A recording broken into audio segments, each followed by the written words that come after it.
Morning, everyone. We are live on YouTube now. We'll start in a couple of minutes.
And you want to start? Yeah, we can start. So, warm welcome and good morning, everyone. I am Nilanjan. I am a chartered accountant, and I thought before we start this in too much detail, let's give us a brief background about Think Tank. Think Tank is a multidisciplinary global platform. The chapter leaders would like to welcome you all to the monthly discipliner Global Conclave for India Growth Story and Meet the Expert series. Normally in our sessions, we cover multiple topics. For example, management think tank, valuation think tank, IBC think tank, RERA, and capital market think tank. These are particularly important considering that there are new updates, and we also try to cover examples given by the CEOs, CXOs, CFOs, and various professionals. A bit of history. Think Tank, the idea was conceived somewhere in 1991 to have a similar knowledge sharing platform and to look at real life examples. Our panelists are finance leaders working in various reputed companies or professions, having many years of deep domain knowledge. Our participants and experts have rich experience and industry and profession who have either done professional degrees, for example, ICAEW, CPA, CA, CS, etc. We also had our annual report and corporate strategy, where there was a overwhelming response, especially on the ESG agenda, which covered the 6P awards. There were recognition and awards that would be announced through a rigorous process, and it would have the interaction with the participants. We would also be covering important and latest developments suggested by many participants in the coming week. Example: valuation, financial modeling, health is wealth, cybersecurity, etc. We request you all to subscribe to Think Tank YouTube channel by watching summits, global conclaves, webinars. Connect to the network of Think Tank on the Facebook pages, LinkedIn, etc. We welcome all the members and panelists. I would especially like to thank my colleagues in the digital global team, for example, Anupam, Aditya, Anurag, Archana, Aishwarya, Dushyant, Falguni, Mesh, Vihan, Vijay, Vikas, Vikram for regularly contributing to Think Tank. Today, we have an excellent think tank multidisciplinary platform of stalwarts and specialists sharing experiences and latest developments. Let's have an interactive session and let's learn from each other's experience. So, thank you. And with this note, let me just start uh, with the topic that we have decided to cover today, which is basically the new amendment for the for the entities that are proposing to raise capital from the market. And if I have to tell you, we are this amendment is also an attempt to to comply or converge with the global norms. So whatever we'll talk today has a history from a global perspective, but now from an India perspective, we have anyway uh, taken that step and tried to align with the global norms. So I hope the slide deck is visible to everyone. Aditya, is that so? Yeah, I can see. Yeah. Okay. Thank you. So if I have to just take you back, that especially in today's scenario, we have certain indicators that many companies try to uh, track. For example, in case of new age companies, let's say it is in the IT sector, it might have a very important indicator, performance indicator, as number of hits it gets on the website. Or let's say in case of an entity which has an app, it would try to measure its performance to the number of downloads that would happen in a particular app. Now, somehow these are linked with a very important indicator of performance, as well as a way to describe a financial performance. Now, what happens is that for entities which are trying to raise capital, right, they somehow factor this in their determination of issue price. So let's say an entity is going to list its shares, it would state that I have so many number of hits.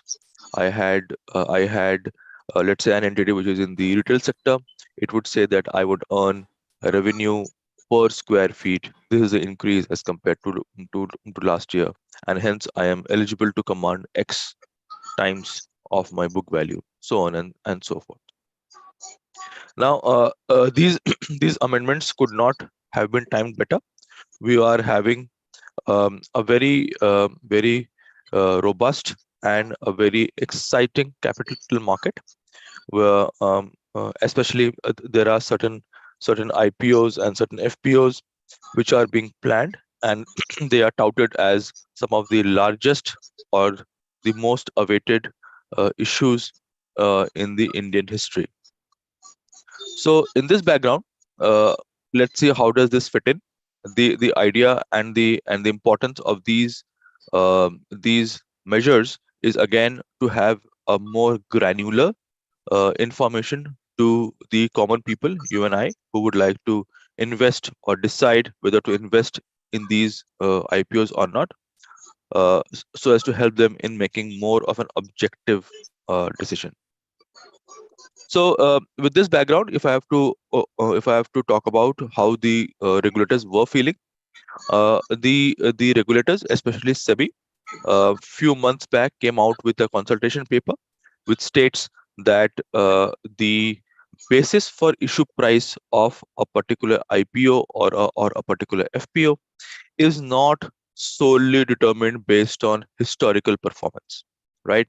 Because ultimately this would be listed in a browse, uh, being a dynamic platform. People normally connote future performance or forward-looking information as a very critical measure in finding out the performance and the objectivity of that particular entity. Now, SEBI also felt that the present regulation, which is the issue of capital and disclosure regulation, ICDR in short, uh, are more dependent on historical measures. It will use the audited financial statements as its base, and all the numbers in the financial in the offer document would be somewhere linked or closely linked to that measure. However, especially in case of new age entities, SEBI also felt that uh, rather SEBI observed that when the entity are explaining in the offer document how did they come up with the issue price number, it also observed that that number is not based on historical measure, but it is also based on various non-financial measures or key performance indicators which the entity would have determined on its own. For example, sales per square foot or meter by retail entities, refinery utilization, uh, downloads of a particular app, etc. Now, whether these are the correct measures, whether these are appropriately disclosed in the offer document, that framework was missing in the existing regulatory framework. So what happened is that in November 2022, SEBI amended the issue of capital and disclosure regulation to introduce the concept of key performance indicators. Now, what happens is that because of this change, there were additional responsibilities which was posed on the management, the audit committee, the lead merchant bankers, and also on the chartered accountants. And as we go on, it also opens up an opportunity for the chartered accountants to give an independent assurance on these key performance indicators, right? So having said that, let's see how what are the key changes. Now, I think we did cover this briefly in our previous talks. We said that what is the need for disclosure of KPIs? As I said, the traditional financial measures, for example, ratios, financial numbers, they are they are primarily historical. They are not forward-looking kind of information. Now, they are even for companies which are already listed, or companies which are in the traditional space, for example, manufacturing, chemicals, KPIs would generally aid the investor for better understanding and taking informed decision. Uh, Needless to say, the traditional parameters does not exactly correlate with the companies who are yet to turn profitable or who are seeking to scale up their businesses in the coming years. For example, if I have to talk about a startup, it would have a cash burning phase, right? So if I want to use ratios, if I want to use a financial measure, for example, profit before tax, EBITDA, as a measure to find out whether this entity is good to invest, that may not really make sense, because for any startup or for any entity which is in the initial phase, it would require some time of maturity. Uh, so especially the new age companies, um, the criteria for them immediately is not to have a profit today, but have to achieve a particular scale, and that obviously takes a couple of years to reach to that objectives. Now, what SEBI felt is that appropriate disclosures on all parameters are relevant, and what it means by all parameters is to include these requirements or these KPIs, and give it to the investors so as to make an objective decision. Now, what I would like to highlight and caution here is that SEBI is not mandating giving of KPIs. What they are simply saying that if you are using KPIs in finding out your issue price, or if you have disclosed your KPIs to your previous round of funding, then you please include them in your IPO or offer document as well. Okay, so what I'm trying to reiterate is that only because of this requirement, companies are not required to hunt for KPIs. If they have KPIs, if they have been using them for their business purpose, if they have used them for computing the basis of issue price, or they have used KPIs uh, previously, and they have disclosed them to the previous round of investors, then that information should also be included in the offer document. I am not supposed to hunt or look for KPIs only because I have to meet the disclosure requirement in the offer document, right? So so let's see, what does the amendment say now. So in the offer document, SEBI is saying that if you have KPIs, then you would need to disclose all KPIs pertaining to the issuer company. Now, obviously, it can't go back to infinity, and they have said that this disclosure should be limited to KPIs disclosed during the 3 years preceding the date of the filing of DRHP or RHP. So, if you are going to file the DRHP in Jan 2023, 3 years beyond that, if you have disclosed any KPI to its investor at any point in time, please disclose them today as well.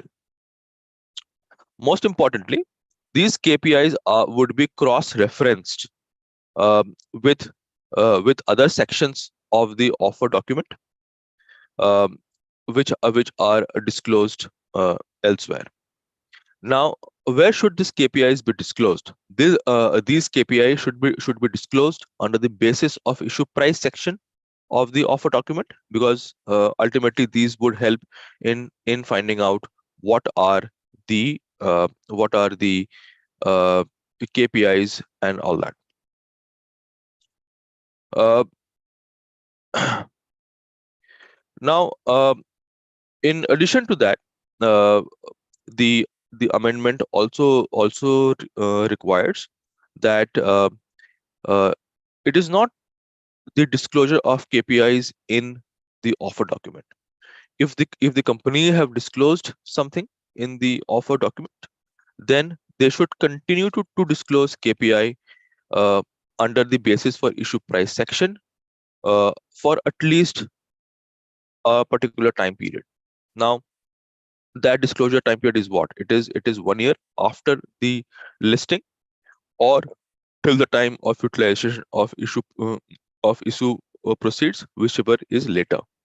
So let's say if I am listed in Jan 23, then for the next 1 year, or till the time the utilization of that issue proceed expires, the disclosure and the performance of these KPIs would continued to be disclosed to the stock exchanges, so as to ensure that the information is still available to the information to uh, to s- to see how those KPIs are performing. So I hope we are clear till now. In case there are any question, please feel free to post that in the chat. We will look at it, and then we would try to respond to those questions.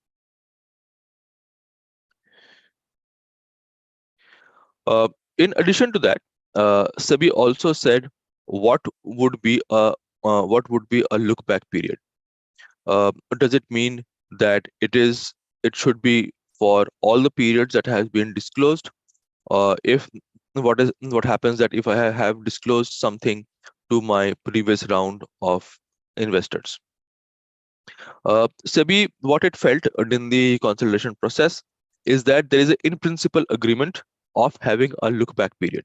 Look back period is normally would imply that if I am on Jan 23, how much period should I go back to to uh, to verify which all KPIs have been disclosed? SEBI also observed that KPIs disclosed in previous rounds of fundraising before the IPO may no longer be considered relevant. Well, that was one a particular point of view. However, it also felt that different pre-IPO investors may have invested at different point in time based on a specific internal funding requirement, and therefore, if I leave the look back period to the discretion of the entity, then it may not be a correct approach. So what SEBI felt is that a disclosure of all KPIs previously disclosed to pre-IPO investors would also aid prospective investor to gain some insight about the pre-IPO funding.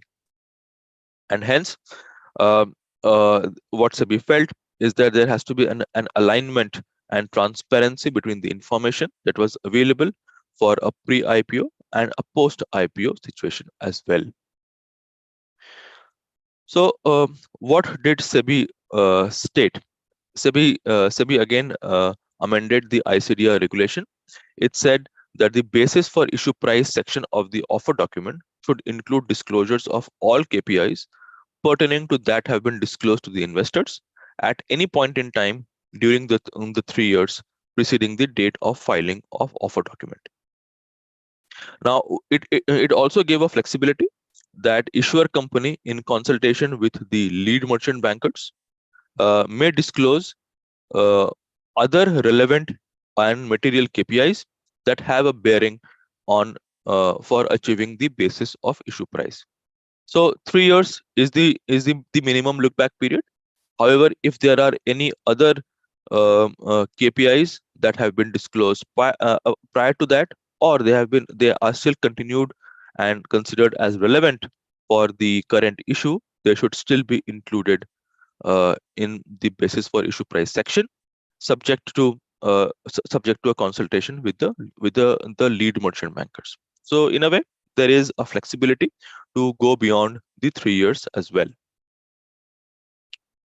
Now, all these KPIs and disclosures obviously would pose additional responsibilities on the issuer company, the lead merchant bankers, the audit committee, etc. So let's see what are those additional responsibilities. Now, one of the additional responsibilities that have been posed on the entity as well as the lead merchant bankers is to ensure that the terms that are used in KPIs have been consistently defined and they have been used consistently across the offer document. For example, if I am using uh, uh, revenue per available room, for example, in a hotel industry, this is a very important measure. Or for example, in case of telecom entities, average revenue per user or ARPU is a very important measure. So how are they defined? Have they been defined in a very objective way? And if they have been defined, are they being used consistently across the offer document? Now, it is also possible that there are certain technical terms.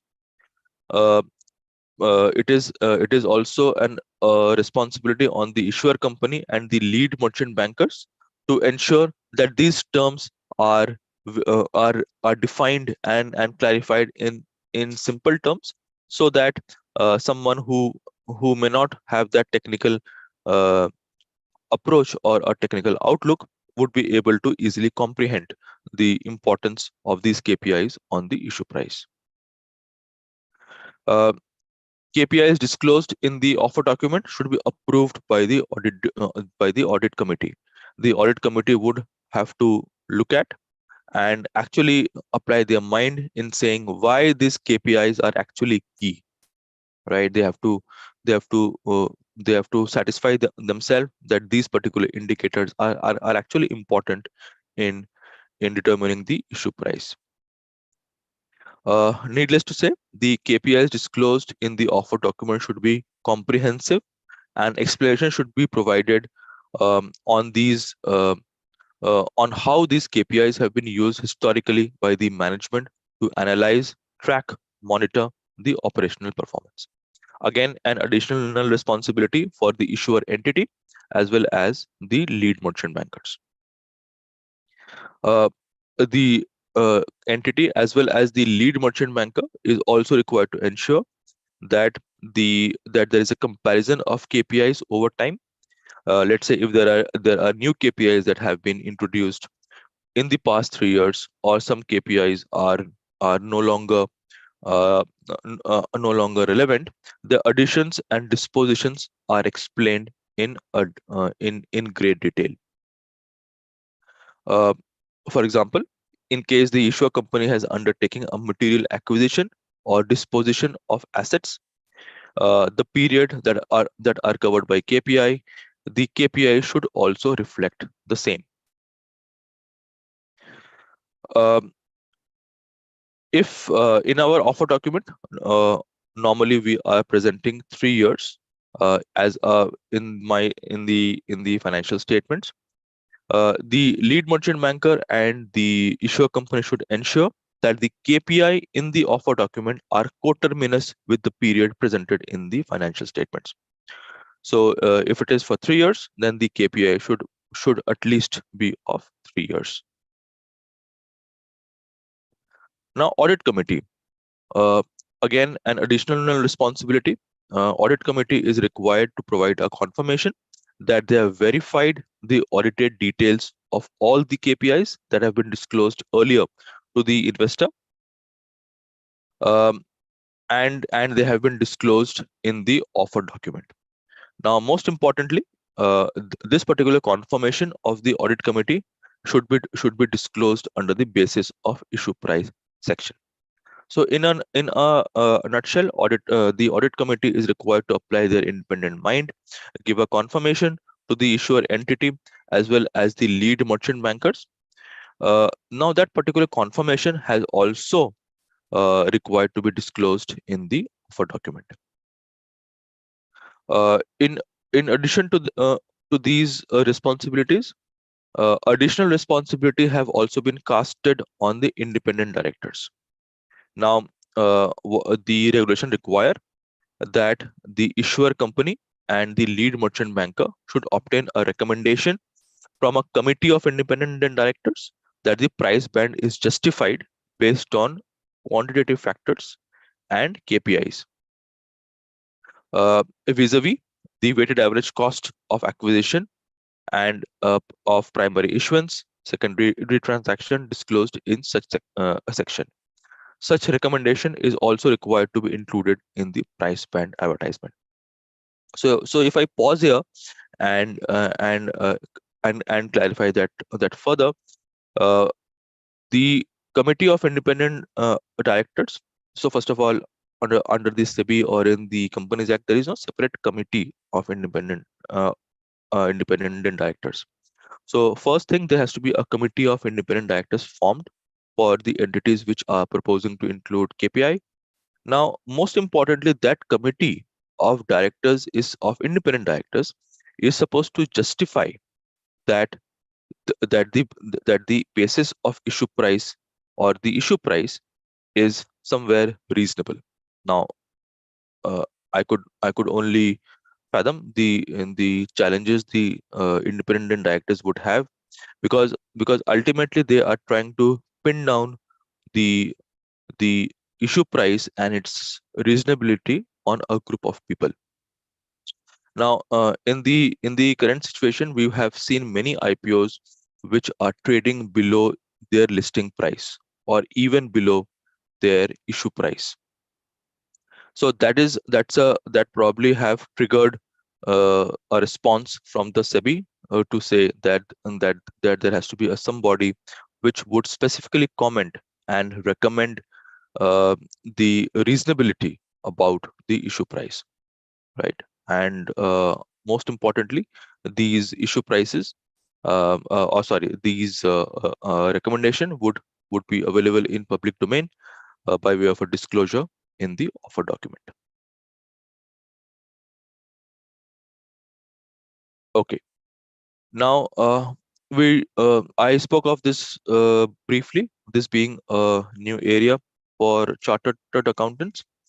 Uh, uh, Under the ICDR regulation, SEBI has mandated that this particular the key performance indicators should be certified by certain experts.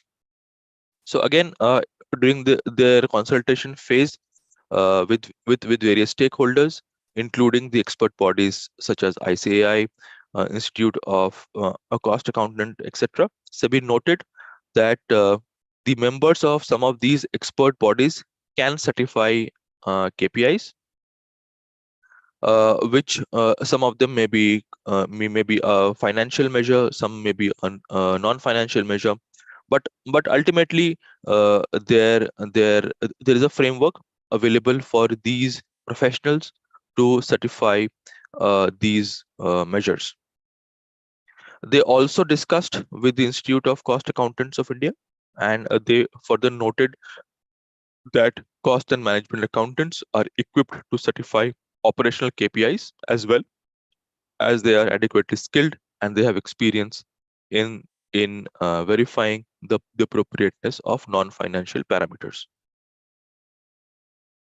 Uh, so SEBI amended the ICDR regulation, and it's provided that KPIs disclosed in the offer document should be certified by the statutory auditor or chartered accountants or by cost accountants who are holding a valid peer review certificate of the expert board.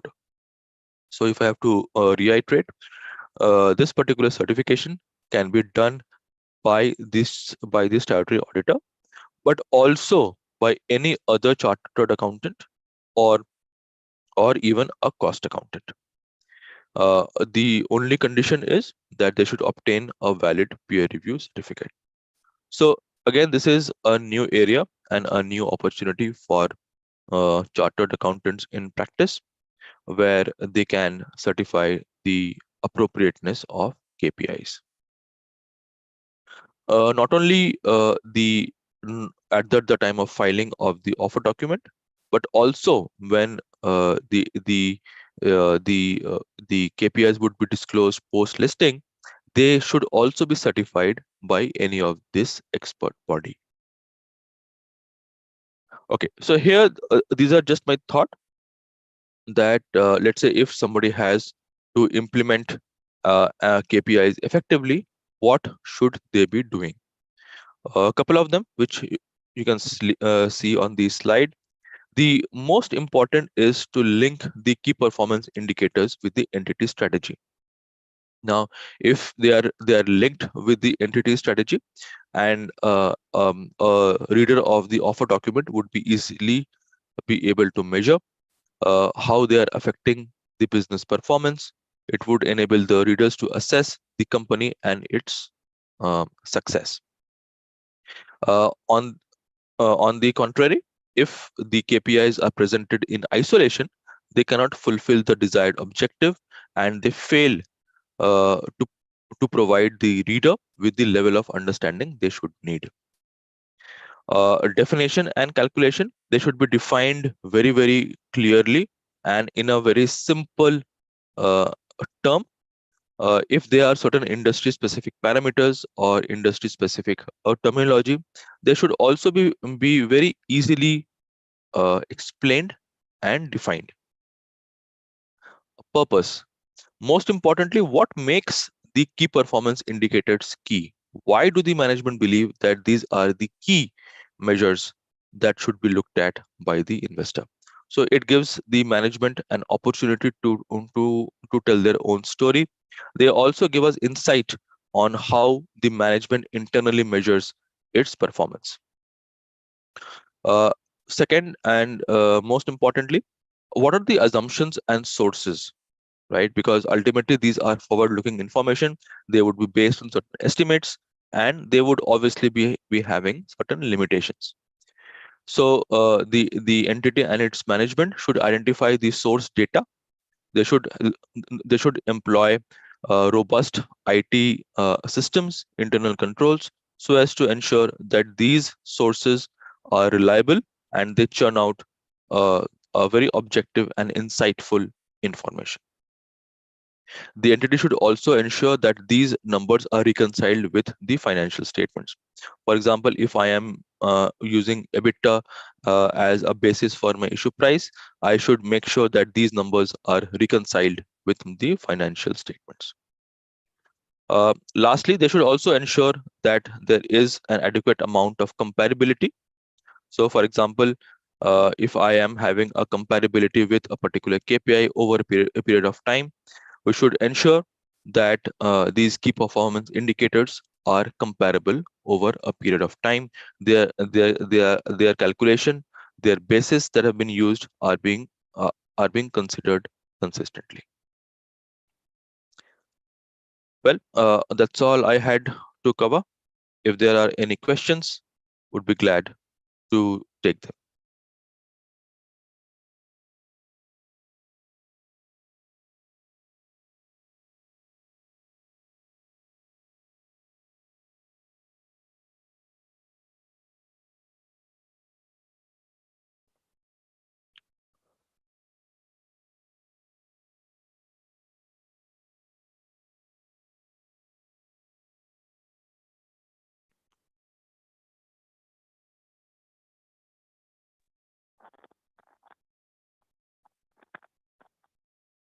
Hello.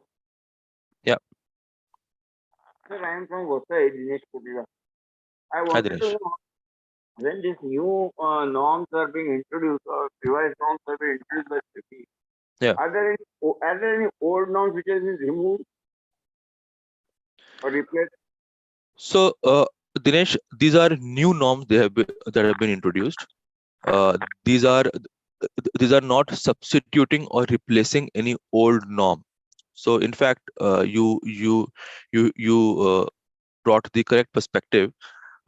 Earlier, people were still using these key performance indicators, right? They were disclosing in the offer document as well, but there was no regulatory framework, right? So they were using a particular KPI, which, for example, was not reconciled with my financial statements, for example. So SEBI said that this is not a proper way of doing this particular thing, and hence they introduced a new kind of a requirement. So they are not replacing or substituting a particular requirement. These are new requirements altogether. Okay, two more questions. One, Yeah. that means these are additional norms to be fulfilled. Yeah. And secondly, is it applicable to private limited companies also? So these are entities which are going for IPO listing, right? So it could be private, public. Anyone who is proposing to tap the equity market would need to follow these requirements. Even the SMEs are covered? Yeah. So I think it will depend on which exchange you are proposing to list. So if the entity is an SME, but they are proposing to list on the main exchange, right, and not on the SME exchange, then obviously these requirements would trigger. Thank you, Nilanjan. Thank you Yeah. very much. Thank you, Dinesh.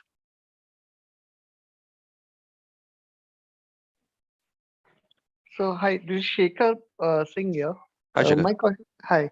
So the question was, won't independent director dilute the practice of price band discovery, because lead managers before discovering the price they do go to the market and they present it to the institutional investors, and definitely the RHP or DRHP includes basis of price basically, issue price basically, the fundamentals Mhm. basically. But will the independent director would be capable, or you can say knowledgeable enough to understand the market scenario and all that stuff? Because till now lead managers were considered to be in that shoes, and they were responsible for the valuation and other things, and also to respond to any queries related to valuation by SEBI. So that was the thing.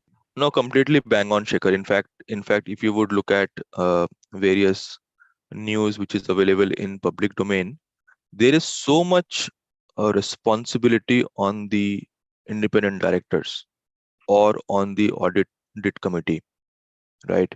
So I completely appreciate your point that whether the technical directors in their collective wisdom would have the foresight and capability to look at, let's say, an entity which is in a very complex or in a more more new age type of a entity. Yeah, so they have a much more bigger role to play.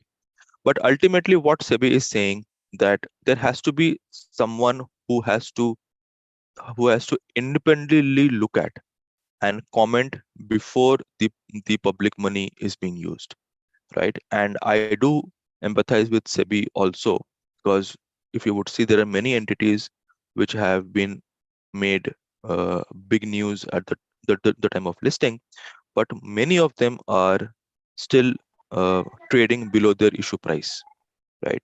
So somewhere there is a concern, right? That why is it that an entity which has just listed 3 months back, it is still being trading below the issue price, or in some cases even below the IPO prices. So it is only trying to say that there has to be an independent check. Now, for an entity, the governance body which is not including the members or the promoters are considered to be independent and more objective in their decision making. So probably SEBI felt that let them recommend, right? It is not that they are overriding what the merchant banker would say. They would obviously have their discussions, but there has to be someone who has to own up that particular uh, pricing or the reasonability of that particular pricing. So that's where the independent directors came. In addition to that, there are other uh, assertions or other comfort which various people would give. For example, the chartered accountants who would certify the KPIs, they would give some kind of assurance. The audit committee would also give a separate assurance to say that these KPIs are okay or they are reasonable. So net, all these are additional checks before it hits the market and public starts invest. But I do appreciate the point which you make, that it would be a huge challenge for independent directors to add another additional responsibility on their shoulders, which would be more forward looking and and based on many variable factors which they may not know at present. Yeah, and the fact that the price discovery is not just based, like, definitely everyone accepted it. It has to be based on fundamentals and Sure. KPIs for Yeah. sure. But practically speaking, it doesn't work out in that way, and it is more about the market sentiment at that point of time. Yeah. So Yeah. whatever happened post listing on all those companies which are currently trading below the listing price, right? Mm. That is more to do with the performance that they showcase and the kind of messaging that they did, Yeah. based on which they were claiming those prices, and they could not match it out of that. Yeah. So there are factors which doesn't connect basically. So Mm. is there any criteria of selecting an additional, say, an independent director for this purpose? Has SEBI also defined that kind of a criteria with regards to qualification, or let's say expertise kind of thing? Shekhar, No, put on a video, no? It will be nice. Sorry, sir, I am outside and I'm not in a very presentable position. So that's the thing. So that's why I was just, and the bandwidth is also low. So that's the reason. Acha, before Nilanjan answers this, I will address one point. Shekhar, you raised valid point of responsibility of the lead manager. And here the price discovery is actually done so far by interaction of the management, lead banker, and all the stakeholders, the key investors, institution, and influencers. But from experience, in the last few years, in global exchanges and in Indian exchanges, particularly in the case of new age companies, and companies where the traditional parameters for valuations are not sufficient. Particularly, you will see many companies like Nyka, Paytm, Policy Bazaar, and companies also which are loss making. Earlier, they were not allowed to come on the main board platform. till they make profits for a certain number of years. Now they have been given a free hand, because if you can list on NASDAQ, why can't you list on NSE or BSE? So this because of pressure, this new regulations have come on KPIs, and you raise the point of independent directors. Normally, independent directors have to just give views as independent directors on a value addition they can do on the company. But what has happened recently, independent directors, people feel they are the representative of the minority shareholders. Actually, they have to look at the interest of the whole company holistically, but they are considered as a representative of minority shareholders, and they have some approach of working through committees. So here, the first time independent directors are getting accountability, and the way they work, like the management and the lead bankers work along with investors, here that means they have to look at the type of, for example, you have this new age company, they often depend on some stakeholder who can protect in terms of certification and justification of the reasonableness of the particular KPI. So their involvement comes into the picture, but how they will actually contribute, that is a big question mark, because we have seen recently activism role of independent directors. You know, a few companies which has come in the media, like the PTC, Financial India Services, and quite a few other companies. The independent directors have played a role of activism, and they communicated to stock exchanges and the regulators directly. So, and incidentally, some advantages come in the market in terms of better governance because of this independent directors activism. But it needs to be seen what role they actually play and what type of performance indicators come, and the reasonableness of the performance indicator, that is more important. It is very easy to give the number of downloads of the app based on which you are doing bigger fundraising. Numbers are there, but in terms of monetization and in terms of reasonableness of that KPI is a major unknown, and experience will also can only show what type of reasonableness of indicators are there, and whether minority shareholders are able to create wealth on a sustainable basis. No, but then when the company goes for an IPO, there is no question. I'm saying there are minority shareholders, but they are part of the promoters group, right? The people who are out of promoter group, they are basically the institutional investor, or you can say the private equity funds, or they could be individuals also. But if you look at from a minority share perspective, majority are part of that promoters group only. So there doesn't, I would say, there's no question of a minority not getting the dues basically, or there is some unfair practices that's going on, which will not be in favor of that. In case of a company which is going for IPOs and unlisted companies, that's what I'm talking about. Like here, some companies, some issues were there. Nilanjan can add further on it. In case of Nyka, what happened? There was a feeling minority, the independent directors supposed to look at the interest of the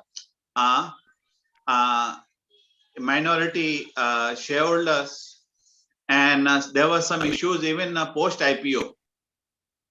So they are, because of that, expectations have come on independent directors, and independent and other investors are not really a part of the promoter group. You have a company called Go Mechanic now. So promoters are there, other stakeholders are there, but many other stakeholders, large financial investors are in the dark. They don't know what's happening. And the key performance indicators, for example, this Go Mechanic is a story which came just a couple of days ago. Tomorrow they might have promised the PE holders future listing. But what will happen? the key performance indicators, the number of garages and the type of services can do, they themselves are bogus. So people are talking about financial irregularities. They are yet to know what are the irregularities, but the number of garages who are signed up are, if they themselves are bogus, then what happens on KPI, then who will, what type of indicators and how Reliance can be paced. And then we are here, the stakeholders looking at the reasonableness of valuations. No, So the question there are, here is sorry to interrupt. The question here is the effectiveness of an independent director, right?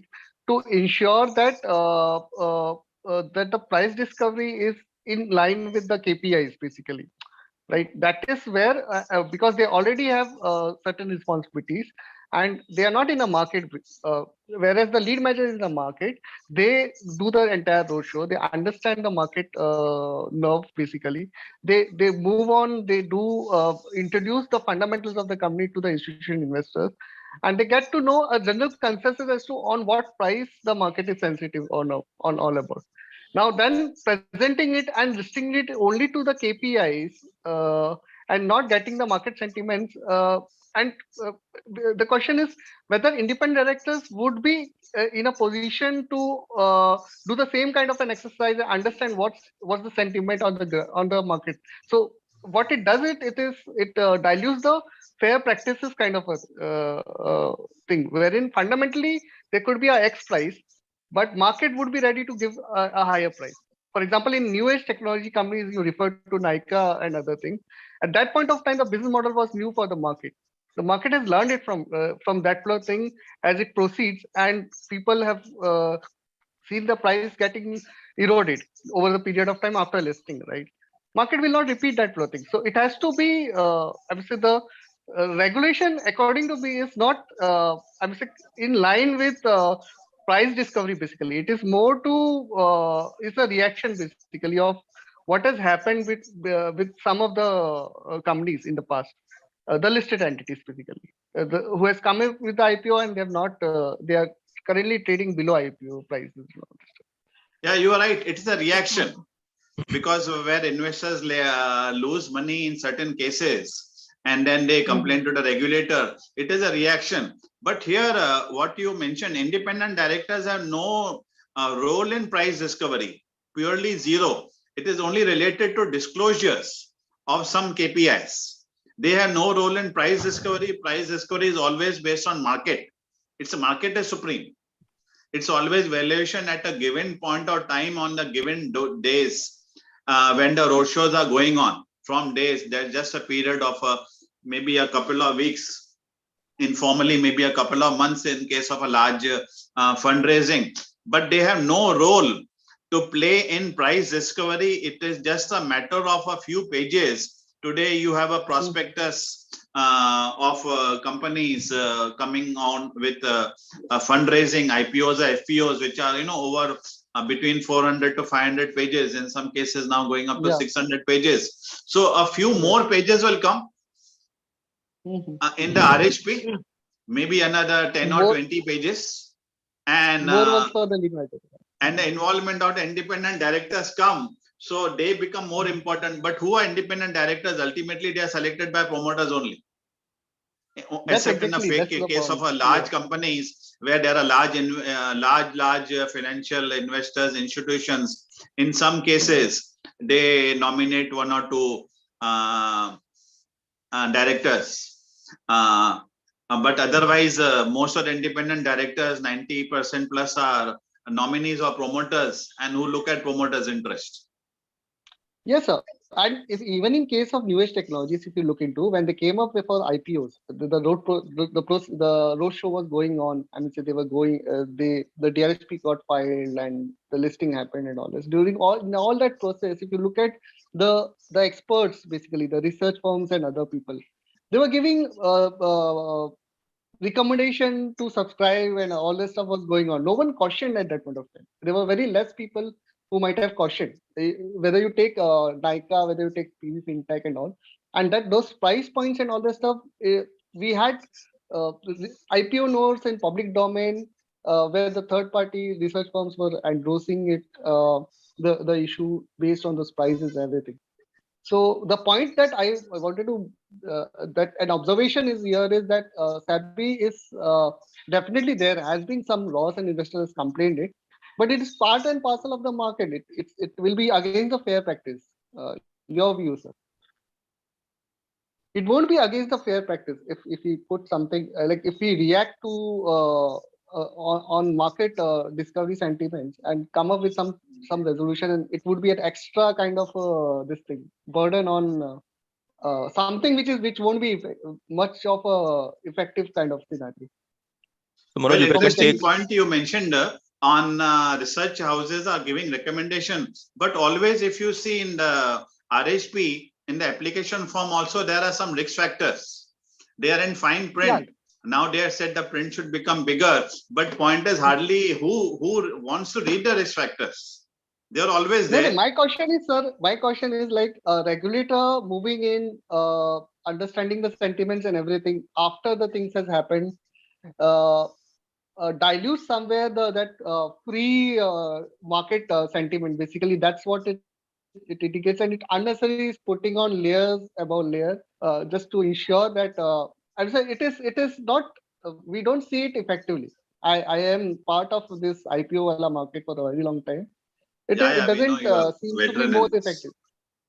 Yeah, it doesn't seem to be very effective. Basically, I mean, say it will not change anything technically. Well, it's just a beginning. We'll have to see in future to 2023 which companies give this KPIs in a formal way. In an informal way, they have been always been communicating, but now in a formal way through RHP mechanism and certifications, what they do and what type of questions key stakeholders in the participating in the market they ask. But it is a new thing and which will evolve. Yeah, Nilanjan, you can add something. yeah. So I think Shekhar, you raised valid points, on especially on whether life of the ordinary people will change. What is this regulations seeking to change? The only thought I would like to leave with you is that there has been a loss, right? And I'm not saying it is one of a loss, but they have happened in multiple issues over a period of time, right? So I'm not saying that the independent directors are the superheroes who will come up and make everything good, but ultimately they are the person who are supposed to be very equipped in terms of knowledge, in terms of their skills. So I'm not expecting them to be champions in every field or every entity they are in, but as a person who have certain amount of experience, who have looked at entities from the highest level of governance, what is their thought? They are not supposed to get into the market and see whether this particular percentage of growth is right, whether this percentage of revenue is right. They are only supposed to independently verify whether these estimates or assumptions are validly supportable. Obviously they are future looking, and they are susceptible to future changes. For example, there is also a looming recession fear, right, in other jurisdictions. So whether it will affect India, how much India is part of that, is something nobody can predict. But ultimately, as of today, if I am making an estimate or assumption, to what extent those estimates and assumptions are supportable, whether they are looked at by an independent person having a very expert or a very good knowledge about financial domain, is what the regulator is expecting. They are ultimately saying that, boss, somebody please look at independently, right? And as I said, he is not the one. There are other 2 or 3 people also who would try to give their independent point of view on that particular topic. Yeah. And Nilanjan, I would like you to add, normally independent directors are there based on that LODR guideline. Listed companies have independent directors. What type of, what about independent directors in an unlisted company which is coming for fundraising for the first time? So I will tell you, there is also a requirement on identifying independence of an independent director under the Companies Act, right? And these requirements are more or less similar. So there is one base requirement which the Companies Act states, which is also echoed by SEBI. In addition to that, SEBI prescribed additional requirements. But as far as the majority of criteria to assess independence of a particular director is concerned, they are more or less the same, right? So be it a listed company or for a private list or a private entity, both have to comply with the same set of rules. And in unlisted companies, how many independent directors are supposed to be there? So again, it depends on who is your chair, right? So if you're executive, then you have a certain threshold. If you are a non-executive chairman, then you have a certain threshold. And is there any restriction, basically, in the sense, is there any provision with regards to appointing an independent director who might be assigned, or let's say given a responsibility of who would be an expert in this particular field and who can be No, I think that's where assigned the this particular. so I think that's where the SEBI has given enough flexibility to the entity, right? Because if SEBI gets into who you can appoint in that committee, then so you are actually getting into the operations of that entity, right? You are actually lifting the corporate veil to say that that the regulator will stand supreme and get into the day-to-day affairs. What is expected is that the entity, when I say entity, the board would apply its collective wisdom, and from that, let's say 10 independent directors, they might say that these 5 people or these 6 people would be more equipped to look at that, right? Okay, So I was coming from a sorry to interrupt. I was coming yeah. from a perspective that let's say the board of directors had a vision that in the next 1 year, or let's say next 2 years, they might be filing. That is something which is an internal plan for that, and they have reviewed their uh, I would say scan out the criteria or the capability of all the directors basically uh, uh, who might have a good knowledge on the capital market. If let's say they don't find that anyone is there from a understanding perspective and all this stuff. Now, if they have to appoint an independent director, keeping that thing in mind, right?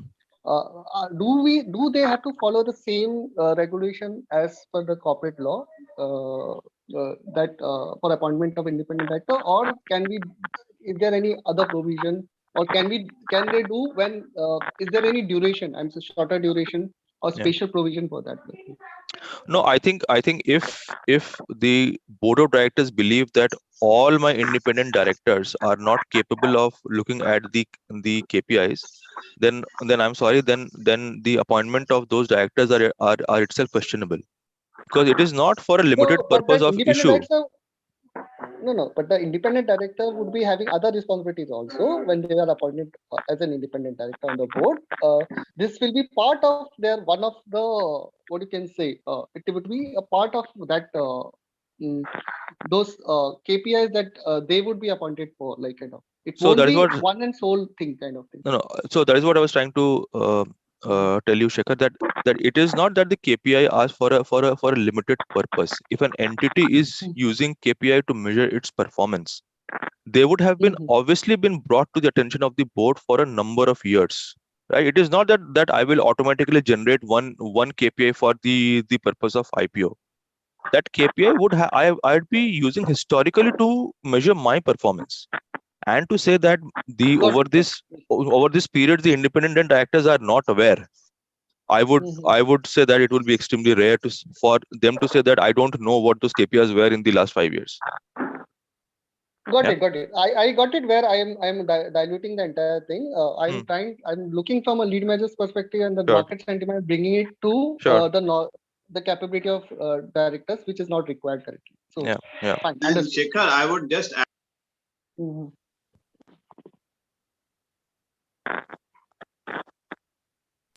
domain knowledge areas of their responsibility.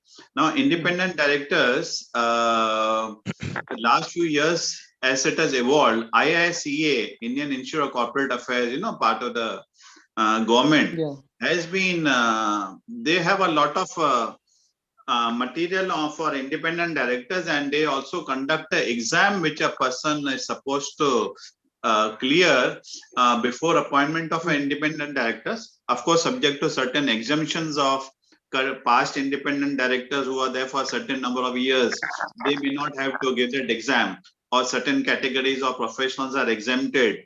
So as a process of that, independent directors, before they pass the exam, are supposed to get deep dive knowledge about various factors like governance, risk, compliance, valuations, how board meetings are conducted, and educate sharing of information, and to see that minority stakeholders are not shortchanged. And also there is a process of trainings of independent directors. They are supposed to confirm that they are continuously updated on the latest provisions. So that should help and make a difference. No, sir, I think I diluted the entire this thing, the core. It's a good point you raised, because it's I am mixing up valuations and KPIs governance and markets, they are very, very closely interlinked. Yeah. So when the responsibility only is restricted to KPIs, directors definitely are capable of, because they understand the company, and that's why they are on the board, right? And also the performance in the of the company and the parameters that is to be judged. I think so has taken it a bit far. Getting my understanding on the, I was trying to move in key, how can a particular director be has, I would say, whether a particular director would have a capability to sense the market sentiment also. So that is not required here. I think so the resolution. What the independent directors can do, he can consult people who have a play and grip on market sentiment, and can always get invite views of that. But sir, in this case, I think so he should not be moving into that side, because his role is to analyze the KPIs. So he's much more capable on that flow thing, and should be restricted over there only. And disclosures and RHP effectively, that they comply with the regulations. Correct. So I was talking more from a point of view of free market kind of a scenario, wherein any market needs to be free. And the price discovery should be based on the market sentiment. Always. You have given very, very vital inputs to the elevating to the discussion to a high level. It's good. Shekhar, while you're here, in fact, you can share some insights on latest developments in the market and the trend of valuations for 23, if you can. May I interrupt? So there is a Just wait. Let Shekhar finish. Yeah. Okay. So there is an interesting discussion that's going in the market about Honasa Consumers Limited, the parent company of Mama, right? Wherein they have given a statement. I would say in the public domain there is a news that they were looking for a valuation of 30,000 crores, 20,000 or 30,000 crores. Now they were hammered like anything after that. Now, the point of the thing that one would have observed is that normally in a normal case scenario, if a company has not given us such kind of a statement in media, directly, indirectly, whatever, it will immediately come and counter that thing. Honasa has done that thing and it has taken some time.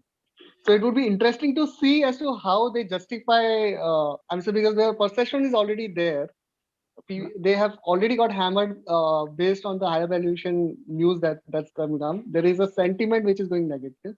There are 2 or 3 points that's going negative against them, saying that they don't have a manufacturing facility. It is not backed by that thing. It is more like very closer to what Nyka was or any other e-commerce company is all about. Whereas if you look at the DRHP, the fact is that 39% of their revenue is offline basically. Technically speaking, they have acquired some 3-4 brands in the last 1 year, and it is assumed that okay, fine, when you acquire a brand, it takes some time to contribute to the consolidated revenue, and the current net profit also looks like that the new brand that they have acquired, those were the loss-making brand, and they have some years to what do you say? Some years to start contributing positively to the consolidated net profit, and that's how the entire net profit and the EPS and all this stuff. So it is going to be an interesting case study wherein after a long time when market has observed Zomato, they have observed Nyka, they have observed PV FinTech and all this stuff. We have got a similar kind of company that's moving. Not similar, but then looks like a similar thing, because FY20 and FY21, if you look at their losses that they have incurred, right? That was because of one exceptional item. Because of that, I think so. It was convertible preferential shares, something like that. They raised it, and they had to do an adjustment accordingly. So that's why that amount came in at the bottom, and they were into losses. Otherwise, they are okay. So now, how the market looks into this particular kind of a company, how it reacts, would be interesting to see. The very good companies example you raised. But Yeah. what has happened here? One is good thing is there. It shows the ambition of the Indian entrepreneur, and ambitious to get rich quick and very valuation high value. Another thing is how the social media reacts even before the roadshow starts. They are reacting with a vengeance before even trying to understand the company and interacting with the lead manager. So it's a power of the social media, fortunately or unfortunately. But every entrepreneur has a right to come to the market and get valuation. Main board is better, and we know SME exchanges how valuations can be easily manipulated. But very, very excellent, interesting case study. But then I will tell you, sir. I will tell you, sir. If you go to the market and if you ask any of the research firms or any of the institutions at all, they will say a positive story only on this particular thing. It's only in social media that goes negative. You take any issue. So they will have their reservations and all for sure, right? And they will have their certain reservations on the valuation or something like that. But it will be not all out negative kind of thing. That is what has been observed, and these people are experts in the market. Yes, they have a right to get funds, and they have a right to get valuation. We even have an example recently. What happened last month? One IPO was undersubscribed, but they went ahead with it, and it got listed and got a 10% premium over listing. So market has its own dynamics, own fears, own anxieties, own kind of ambitions. Ultimately, it's an opportunity for investors to do deep dive and to understand the business and the valuations and make money. That's correct. That's correct. So I think so. This is Honasa is the only one which has come to the limelight, and there are other few IPOs also that those are coming in. But I think so. The limelight is on Honasa currently. That's all. What about Adani? Adani is fine, sir. No one will say a negative about it. You know, you are aware of that. So market will never say that okay, इसमें मत बुला, इसमें मत invest करो. Because there are Adani. expectations. Adani will create a wealth for each and every citizens who is investing in the market. What Reliance did, you know. So they are giving Adani discount will for take retail it forward for the story for the next decade. Ha, sir. So when they made an announcement on BSE of the price band, basically that point of time, if you look at the market price was higher than the price band. Right now, it is getting adjusted. I accept that thing. They also given a retail discount also of I think 74 rupees something on per share. 2% discount is very good, no? Just in 10 days, one can get 2% discount. But the catch here is by the time it comes on 27th, when it gets open, you will get everything adjusted. The share price will get adjusted to all the discounted that they are doing. But still, the 2% discount will continue, no? That benefit will come, and it's a nifty stock, right? No, but they are freeze on the price band, right? So the price band that they freeze and the current market price, right? So market does catch up basically. So if you are getting at a lower price, and if you are and the market price is higher, then obviously the market price will be, I would say, the market will adjust to that thing as it moves on. It always has to be higher market price and your trailing market price to be lower when so that the investor goes purchase it through FPO and then sell it in the open market. Right. So price can narrow, it can widen also. We have example of a rights issue of Suzlon.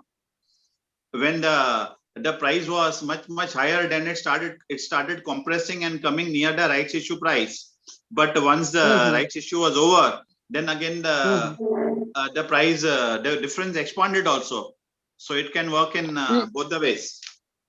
Yeah, but compared to Suzlon, Adani is more has got a more diverse portfolio, and if you look into, they are into basically into the core sectors basically, and they are well placed. So the if you look at the hydrogen energy expansion that they're looking for, that's what India needs, right? With regards to with reference to renewable energy capability building is concerned, and the kind of size that they are, Adani, definitely the cash flow looks attractive. Basically, the future cash flow looks attractive. So if you, I think so, Ventura has come up with a report which is very extensive, and they have come with a DCA model kind of thing, wherein based on the STOP valuation, they are saying that the FY25 तक का जो cash inflow, जो discounted cash flow आपसे अगर देखा जाए, so it has to be somewhere around 6,000 जो valuation आता है उनका. So it is much higher. That's really wonderful. That Now, broking house technically, is if you known look for into, giving targets which are big disparity with the issue price.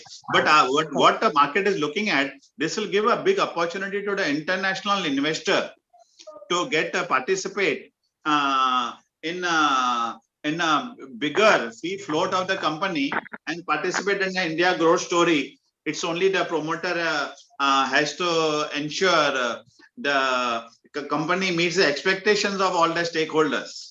So far, they've exceeded expectations, and they just have to meet the expectations and go ahead with the curve of the India growth story, rising up to $10 trillion, $20 trillion, $30 trillion,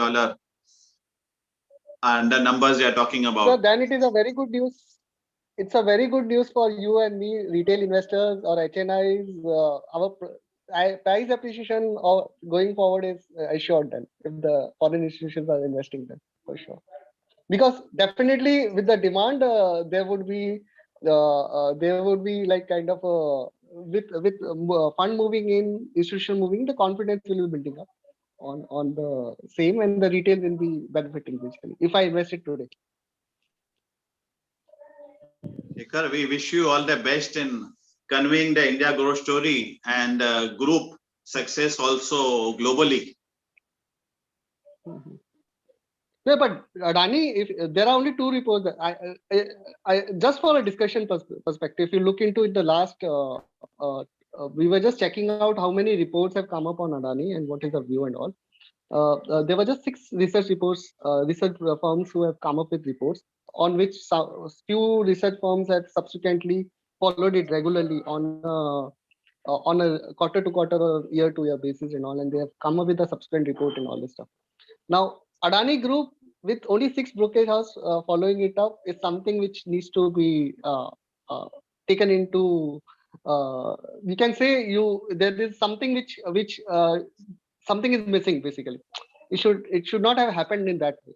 So if you take Reliance Industry as a company and you take the number of research report that comes in, if you take Adani Group, Adani Enterprises as a company and think about the number of reports that's coming in the public domain, it's comparatively very less. So not too many are following up. Why they are not doing it? It's something which is we don't know currently. But in a way, it is good. Once the management knows this issue is conveyed to them, then they will ensure coverage. And then for coverage, there are some prerequisites of regular flow of information on a quarterly basis. If they do that, it will ultimately increase. But in a way, it is good also because what we talked about Reliance, like their company has been interacting with many of us. Over 250 analysts are covering it. But there are times for 7 years it did not perform also. And many were issuing the reports basically on vengeance, even issuing sell reports without contacting the company. But the independent reports are always good, but the company should give should have a practice of regular flow of information. And if they when they come to the market, they will of course listen to the shareholder. Of course, now one good thing is there. 2022, the promoter has been going around and interacting in many public platforms and channels also, and answering all types of questions without any restrictions. Which we should give credit to the promoter. He is going on channel and answering each and every question, each and every allegation, which very few promoters have done. Correct, so we should give credit to the promoter where it is due. Not a single question has been avoided. Yes, got it, sir. But then same thing we don't see in Adani, this thing, the same kind of reports and other things we don't see that follow up going on there. So that is the point. Tomorrow, it's hopefully in the next few years, don't be surprised to have as many reports as any of the other nifty companies are getting. It's a process of change. It should change. But given the business model that they have got, and given the fact that their presence and the capability of them to deliver basically on new projects and other things, and the kind of robust performance that they have given in the past, right, to take up new ventures and all this, profit making ventures and all, the cash flow looks intact, in the sense the growth looks intact basically. But communication on the business model is very important. Being the incubator model, there's a lot of value further to be unlocked which the market doesn't know of. Many new companies are in process of incubation and growth before listing. That doesn't come out in such companies. So like what happened in LIC, embedded value is a key performance indicator. A new business added, value of new business is key amount, and growth in profit, which they are not able to communicate at the time of IPO. Suddenly when the price is half, now they started realizing the importance of communicating, and the process started. Then suddenly the rise started. So here the process, the communication of the business model is very, very important. So the market gets convinced, and each and every fund manager or analyst, whether buy side or sell side, comes out and tries to looks at the company and gives his view and maybe participate in the growth story. So Manoj, I think sorry, Shekhar, so I think you touched upon LIC at the right moment. We have a couple of questions on the topic that we covered, right? And I think we should be able to answer to that. I think Mukund had raised a similar questions on the valuation of LIC IPO, right? And he also wanted to know whether SEBI is trying to incorporate a way to to arrest such kind of a downfall in the share prices. So I would leave that to you to add. But what I would only have a message for Mukund is that this is what exactly the SEBI is attempting to do, trying to be more granular and trying to be more informative for the investors, so that they can make a objective decision making. This KPIs, I think would be a very important aid for any of the investors to look at and comment. Right. Over to you, Manoj, on the LIC IPO, if you want to add something. Well, what is happening now? The person who asked the question, would like you to come in and put your video on and speak? Mukund, if you want to.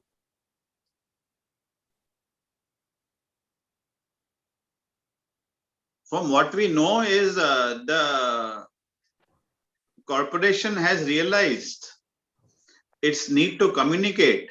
And management is saying they are taking all proactive steps to share information, and also what they promised to see that there is embedded value growth on a sustainable basis come out.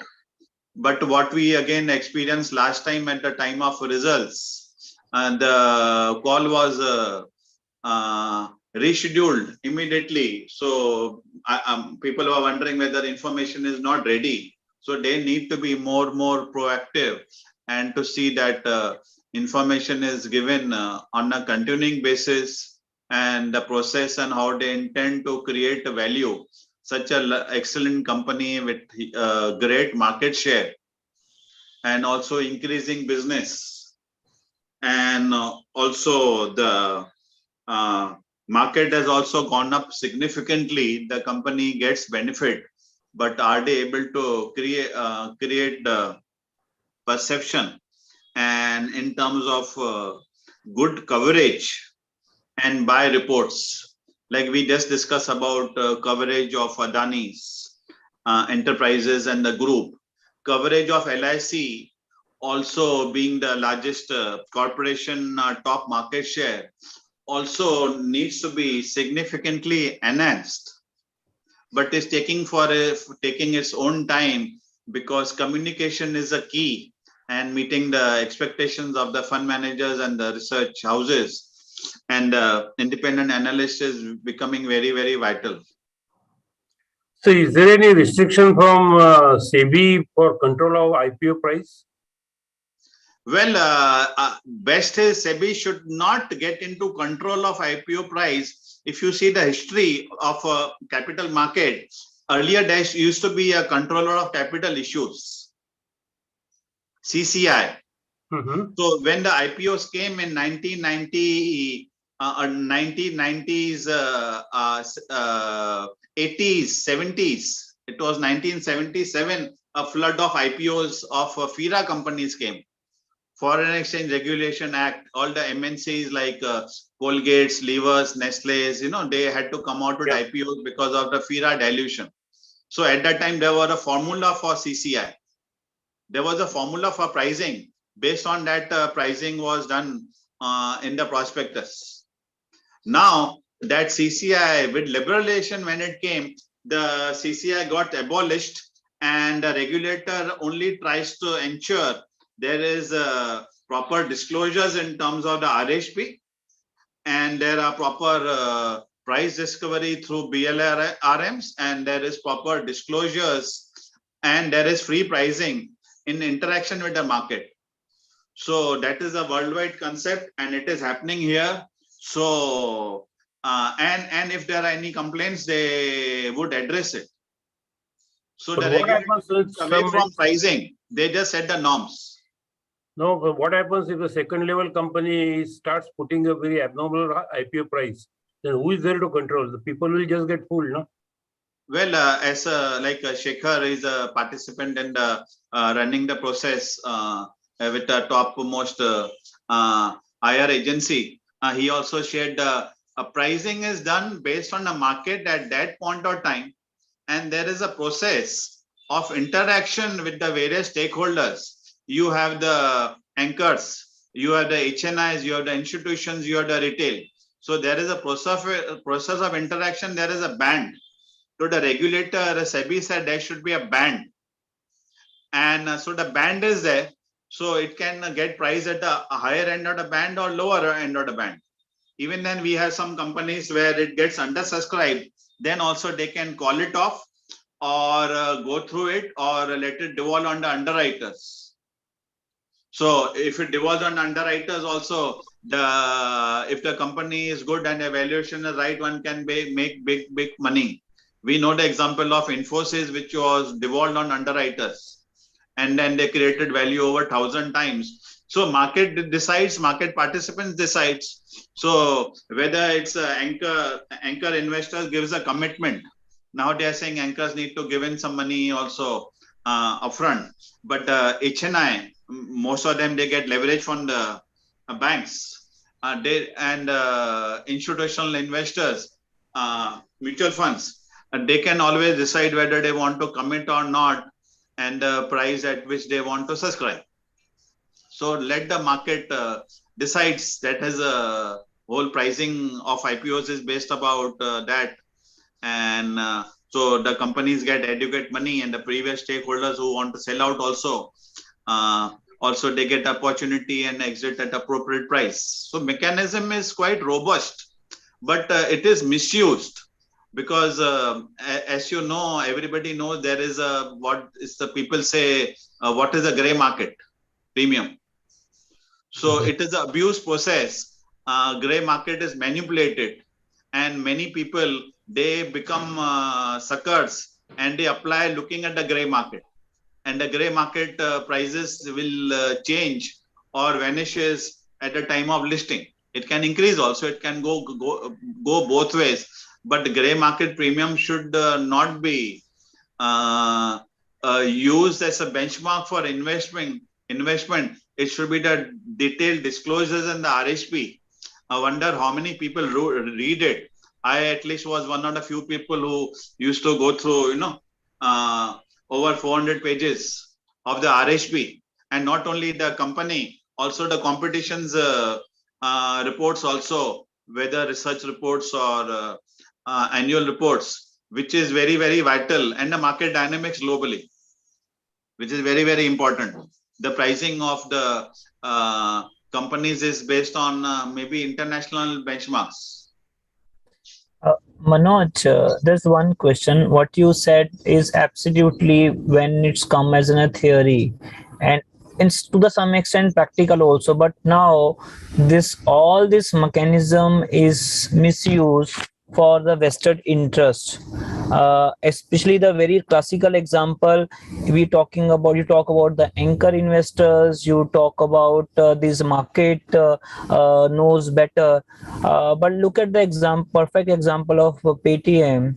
All the anchor investors, all the institutional investors, all the mutual funds, they all have committed, which we know they have a better information, they are privy to all the excess of the management and that is what there was the books is also being written that institutional investors, they have a better information.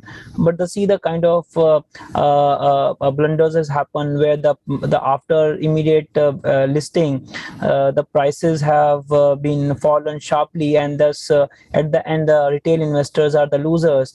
The point is there anything which would be coming up to stop such things? Because otherwise the rules, regulations, everything is there, but that these are subject to misinterpretation or misuse. Just wanted to have understanding on this perspective. Yeah, I would just add Harish Madaan, glad you joined us. And Harish Madaan is a director of ICBC, Indo-Commercial Bank for China, right? Right, sir. Industrial and Commercial Bank of China. Yeah, Industrial and Commercial Bank. Industrial and Commercial Bank of China, Yes, and where India is also participating in the growth story. And director and ICBC, Industrial and Commercial Bank of China, is among the top 100, top 50 global corporations, and among the largest in the world. Yeah, largest bank in the world. Yes, and good to have you participate in India Growth Story and also share your presentation. And here a key point you mentioned, if retail investors are suffering, particularly that is in a few isolated cases. Right. So how pricing is done, there is a robust process of interaction, but sometimes management get overwhelmed by the short-term fluctuation in the market and hype which comes in. So at the hype level, at that time, some of the companies have come in for the fundraising. Had happened in a few companies like Nyka, Paytm, Policy Bazaar, Delivery. There are quite a few, Zomato. There are quite a few. They come at the hype price level. Only one thing they should consider, if the prices are sustainable. if their pricing should always be done at a sustainable price level, it is in their company's own interest. If it is sustainable, it can grow. It can continue growing, maybe even at a faster rate than earlier with the fund infusion coming in. Right. But if you are just coming in at the time of a fancy, we have seen in India, there is fancy for different sectors. Sometimes, fancy is there for cement sector, sometimes for aqua sector, sometimes for granite sector, sometimes for dot-com booms, are there. And sometimes for this new age companies. So if the pricing is sustainable, then they can create a wealth from a long-term strategic angle. And they don't have to come out with later buybacks like Paytm announced a buyback now. Right. Just So the this is year again gets over. so Then this you is again a announce a buyback. mockery. This is again a mockery that you are using the shareholders' funds. You are selling high, buy low. It's kind of trading that what they're doing. Companies I'm not sure whether the company is in profits or whether they have the reserves that they can dip into and can use for buyback. So I mean, this is something is not healthy as an institutions or as an market perspective. Such practices. So Harish, So if I Manojji, sorry, can I come in here with your permission, Manojji? Sure. Just put on your video and introduce yourself. No, this is Shekhar here, sir. Yeah, So yeah, I'm Shekhar, just- yeah. See, what has happened in Paytm, what has happened in Nyka is later on when the actual performance came in, the numbers came in, and the communication happened on a quarter-to-quarter basis, right? So the analyst community do a review post that, which retail investor doesn't have access to, or they are not even keen in going on and having a look into post they have invested in the IPOs. The price adjustment post whatever happens based on the performance basically, and the anticipation whether they would be whatever they have communicated during the IPO roadshow or the basis on which the price was discovered, whether the company would be realizing over the period of time. So post listing, there are quarterly results, earnings conference call that happens where the management comes in, they invite in analysts and all that stuff. And this transcript of earnings conference call is also uploaded on the BSE website and the company website. It is available in public domain. The second thing is the presentation is available in the public domains, and you have even news that gets published in post the result gets declared and all that stuff where they give a perception and all, and you have actual numbers. Now retail investor doesn't look into all those things. It invests into IPO, it gets the shares, and then it waits for 6 months, 7 months down the line. By that time, the people who are in connect with the company or who regularly follows that company understands the factor that okay, fine, the performance is not going to match whatever was set or the factors that were set while that price was discovered. I'm saying, or the price was the listing which supported the listing price, right? And that's where they move out. Retail are the last person to move out. That's why normally retail investors always are into losses basically. This is a reason why, and they don't because they don't have that market insight, or neither they are very regularly following up that information that comes in the public domain. So it has nothing to do with I am saying it's nothing to do with manipulation or someone gaining benefit or something like that. There's nothing like that. So It's Shekhar, just that you're following the company, that's it, in which you are invested. I think that's a good point that you Nilanjan, have made. your video, just put on a video.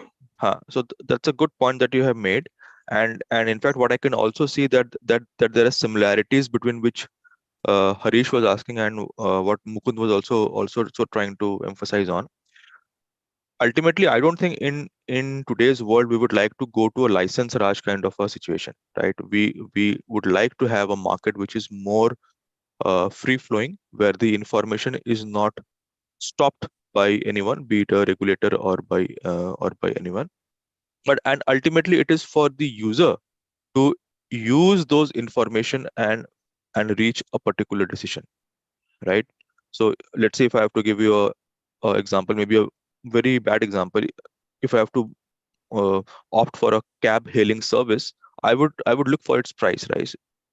between whatever the options I have available. But as you also said, probably the awareness or the importance of that information that is made available to the retail people, that is probably not being looked at by the investors in that spirit. And that's where I think Mukund also mentioned where does the loss of the investor stands for. So it somewhere boils down to the fact that were you also tracking your investment on time. As far as the market is concerned, I think none of us would like to go for a regulatory driven or a very rule based kind of a market, because that also impairs the fair pricing discovery of any particular market, right? And I think the way to go forward is to empower the investors or the prospective investors with objective information and not to avoid overload of information. This, I think, KPI is in that direction. Also, from an international comparability perspective, these are quite common in much more developed and mature markets. For example, in the US, the SEC have specific guidelines for disclosing KPIs. But in a nutshell, Manoj, I resonate to what you said, that it is an era of empowering people and making the investors more aware. Right. I hope I did make some valid point. Very well said. And Nilanjan, you have done brought out the latest issues in a very, very crisp and nice, interactive, practical manner. It is really excellent. Even NFRA is coming out with a lot of latest developments, benchmarking with the best in the world. Maybe going ahead and becoming better than the world benchmarks in introducing best standards for transparency. So as markets and corporates and standards mature, more and more things are coming out. In fact, we are getting more and more standards also. Social standards are coming out. It's really, really wonderful. And look forward to Harish. There's a lot you have done studies on the India growth story, what is happening in Davos, World Economic Forum, and how India is going from strength to strength. Can you share some data points and perspectives?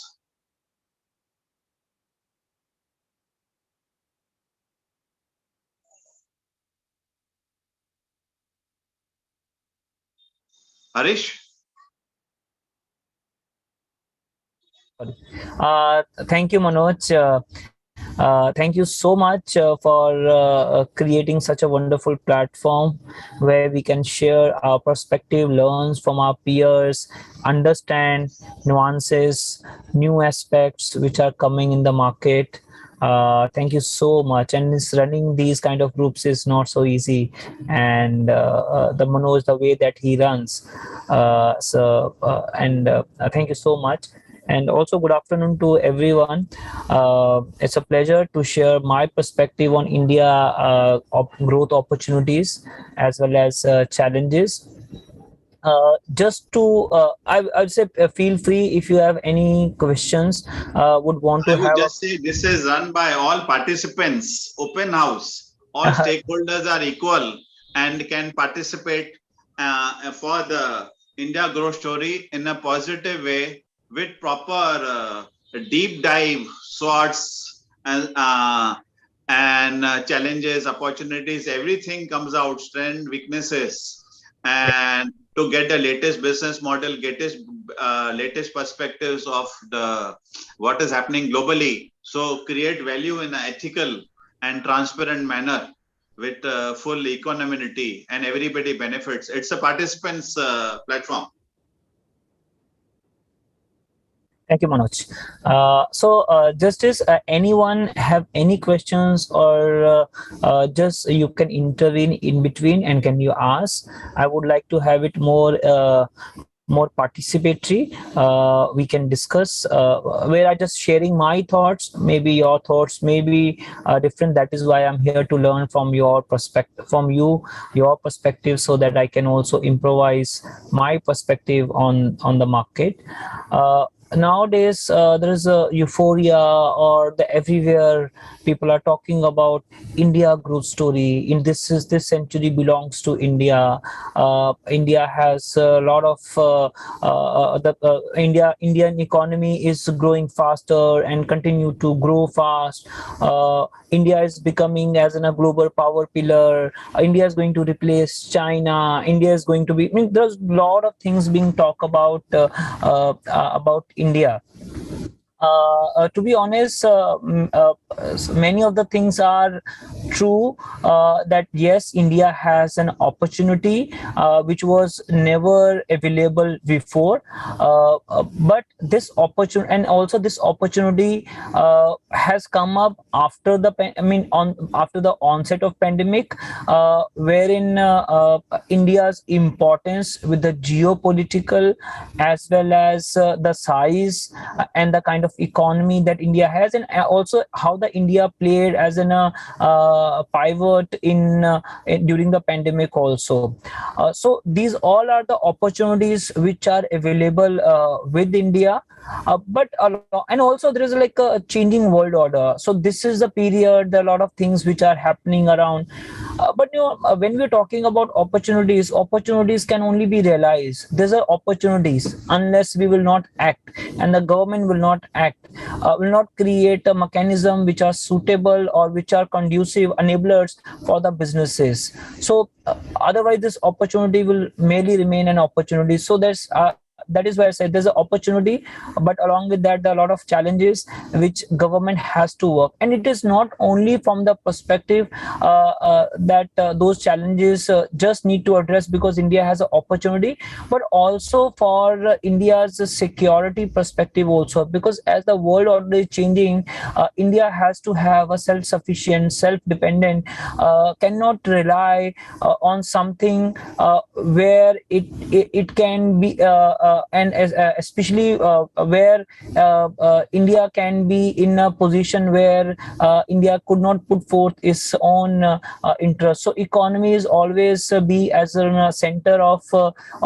India's interest, not only as an economic interest, but also as political and geopolitical interest. So when we're talking about economy, I think it never be inseparable from politics and geopolitical. So this India opportunities and challenges segment, I have just tried to put it in a series because where we can discuss in lot of details about where India opportunity lies, where India's ahead, where India needs to take a lot more actions, and how this new story is being underwritten.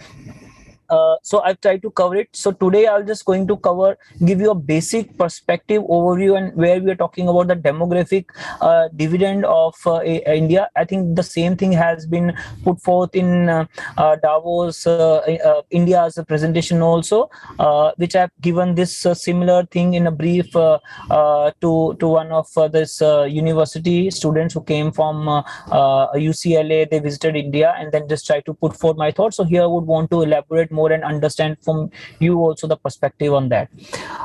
So just give you now just given a backdrop of this.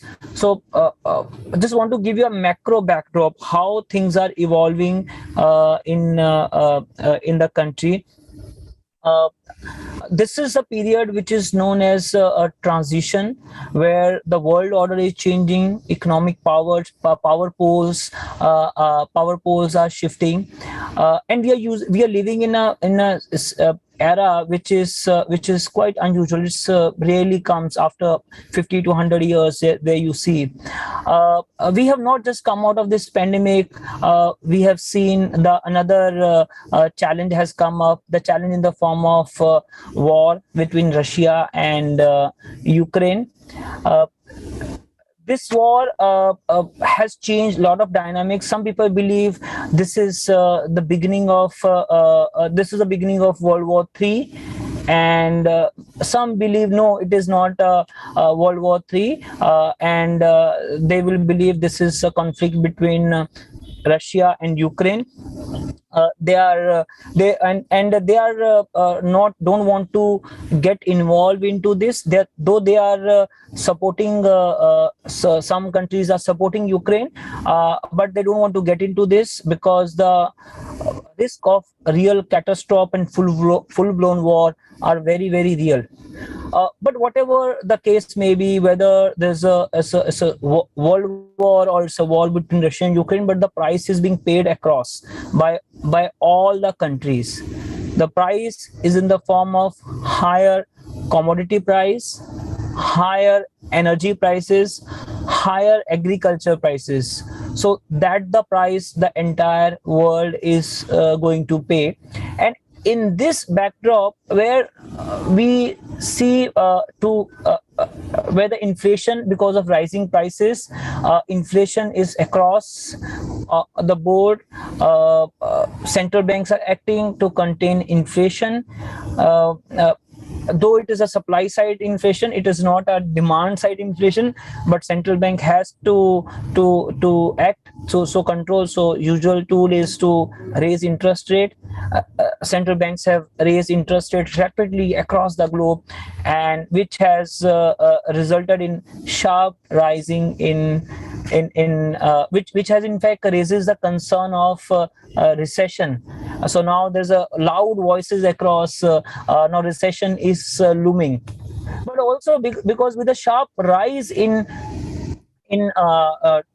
dollar interest rate, in rapid hikes in interest rate in US, the dollar index have increased rapidly, and with that, in conjunction, all the currencies has depreciated against US dollar.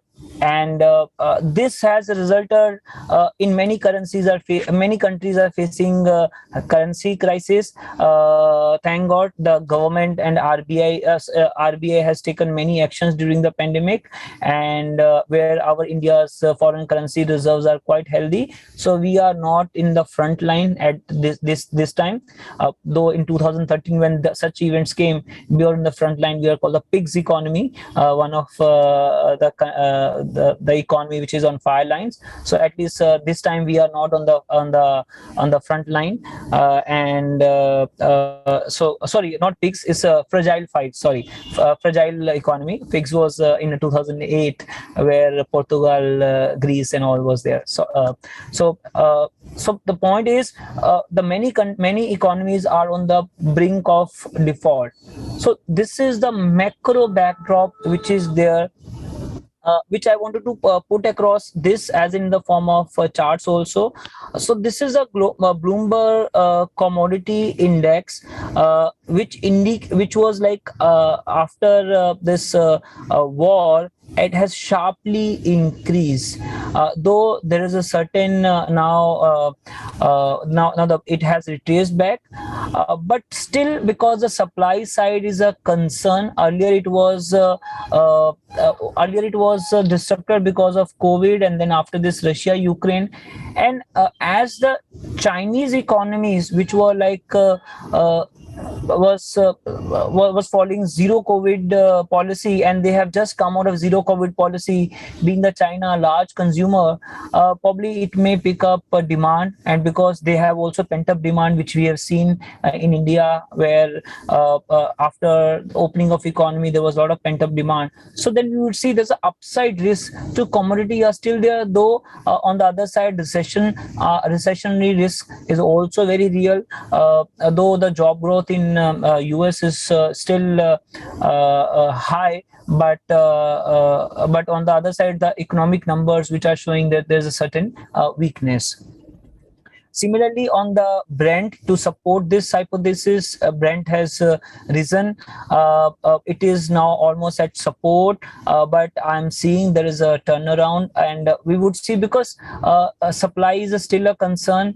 Any meaningful pickup in economy like China, or sustained economic growth, I would not say hyper economic growth, even sustained economic growth, along with the supply side concerns, can put the upward pressure on the crude. On the third, which I talk about, the CPI inflation was across the board. Central bank has taken actions. So this is where, though now we have seen there's a dip in inflation, but need to see how sustained it is, because in India even vegetable inflation is slowing down, but the core is still is at upper, is not showing a sign of a reversal. On the other hand, the currency movement, in fact, I just put across where our finance minister, we being trolled for talking about where the Indian currency is not appreciated. In fact, dollar has appreciated, though it was technically correct, but for the general public, it was they have trolled a lot. But that is a fact, where how the currencies have moved. Where I try to put across a developed economy currency, as well as some emerging, especially because we have a special affinity toward the Pakistan, Bangladesh, and see, we also always try to compare it. So where the downline is Bangladesh, Pakistan, and Sri Lanka, which has been very bad. They have been on the brink of a collapse. There are many other economies which are also on the brinks of collapse. So this is global. So this is just a macro backdrop. So under this macro backdrop, I would look at how the India is going to perform, where there is a challenging environment, recessionary fears, economies are getting hit.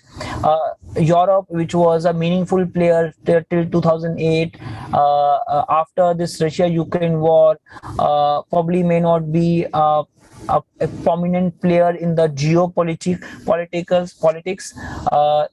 US, which is a major consumer, if they are going to face a recession, then definitely our economy is also going to be hit. So these are where the macro backdrop. But on the India side, I would just look at, first I would just talk about the global perspective. There are three global themes across the globe. Where is the deglobalization that is picking up, because after this COVID onset of COVID, it has where the world have realized that how vulnerable they are with the just-in-time kind of approach.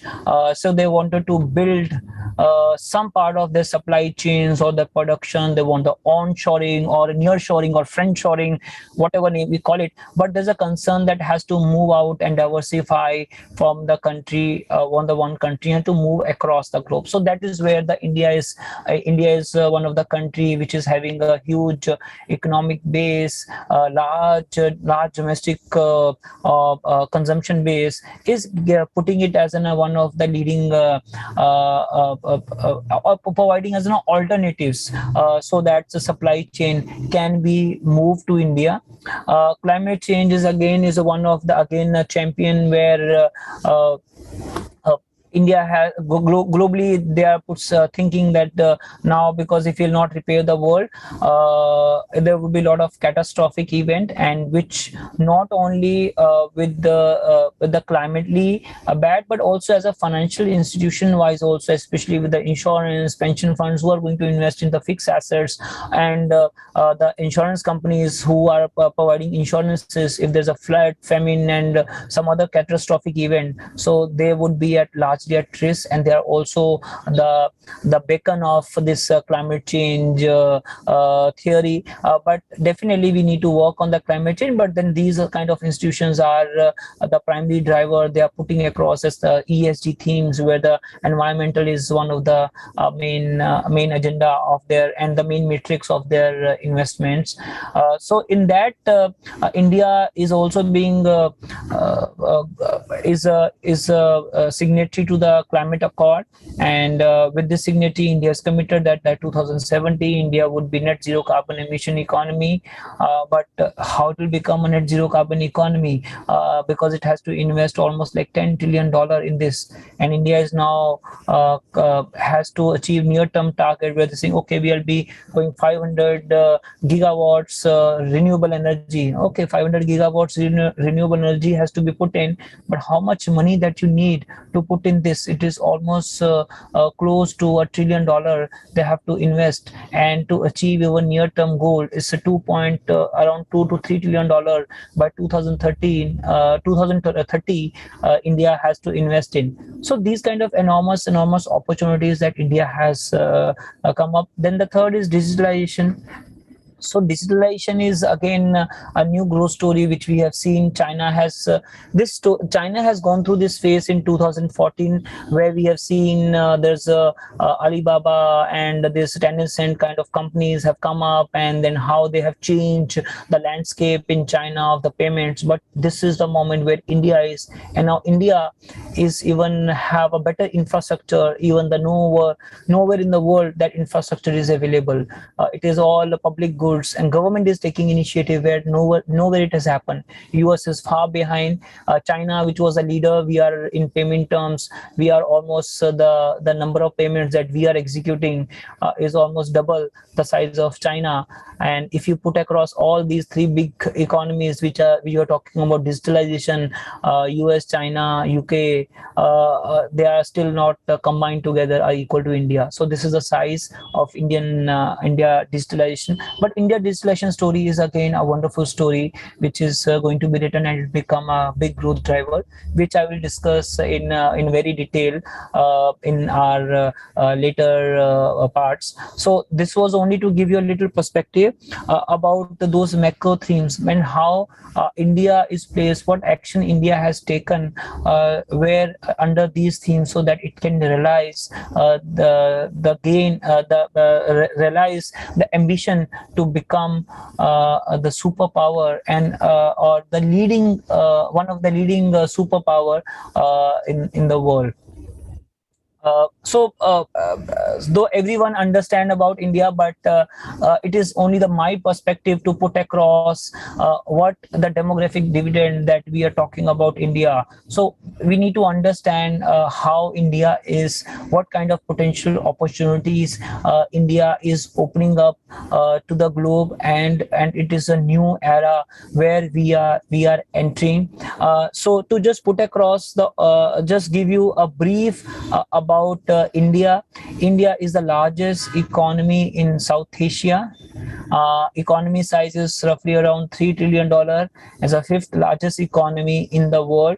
The $3 trillion is in the term of absolute term, whereas the PPP term, purchasing power parity, India is the third largest economy with the $12 trillion economic size, where the China is the largest economy and US is the second largest economy in the PPP term. India is aiming to become $5 trillion economy by 2027. Earlier, it was aiming to by 2025 because pandemic, and they say no, we could not realize it. Growth has been slowed down, so push the target to 2027. India is largely a middle income economy with roughly around 2,000 to 277, so roughly $2,300 per capita income.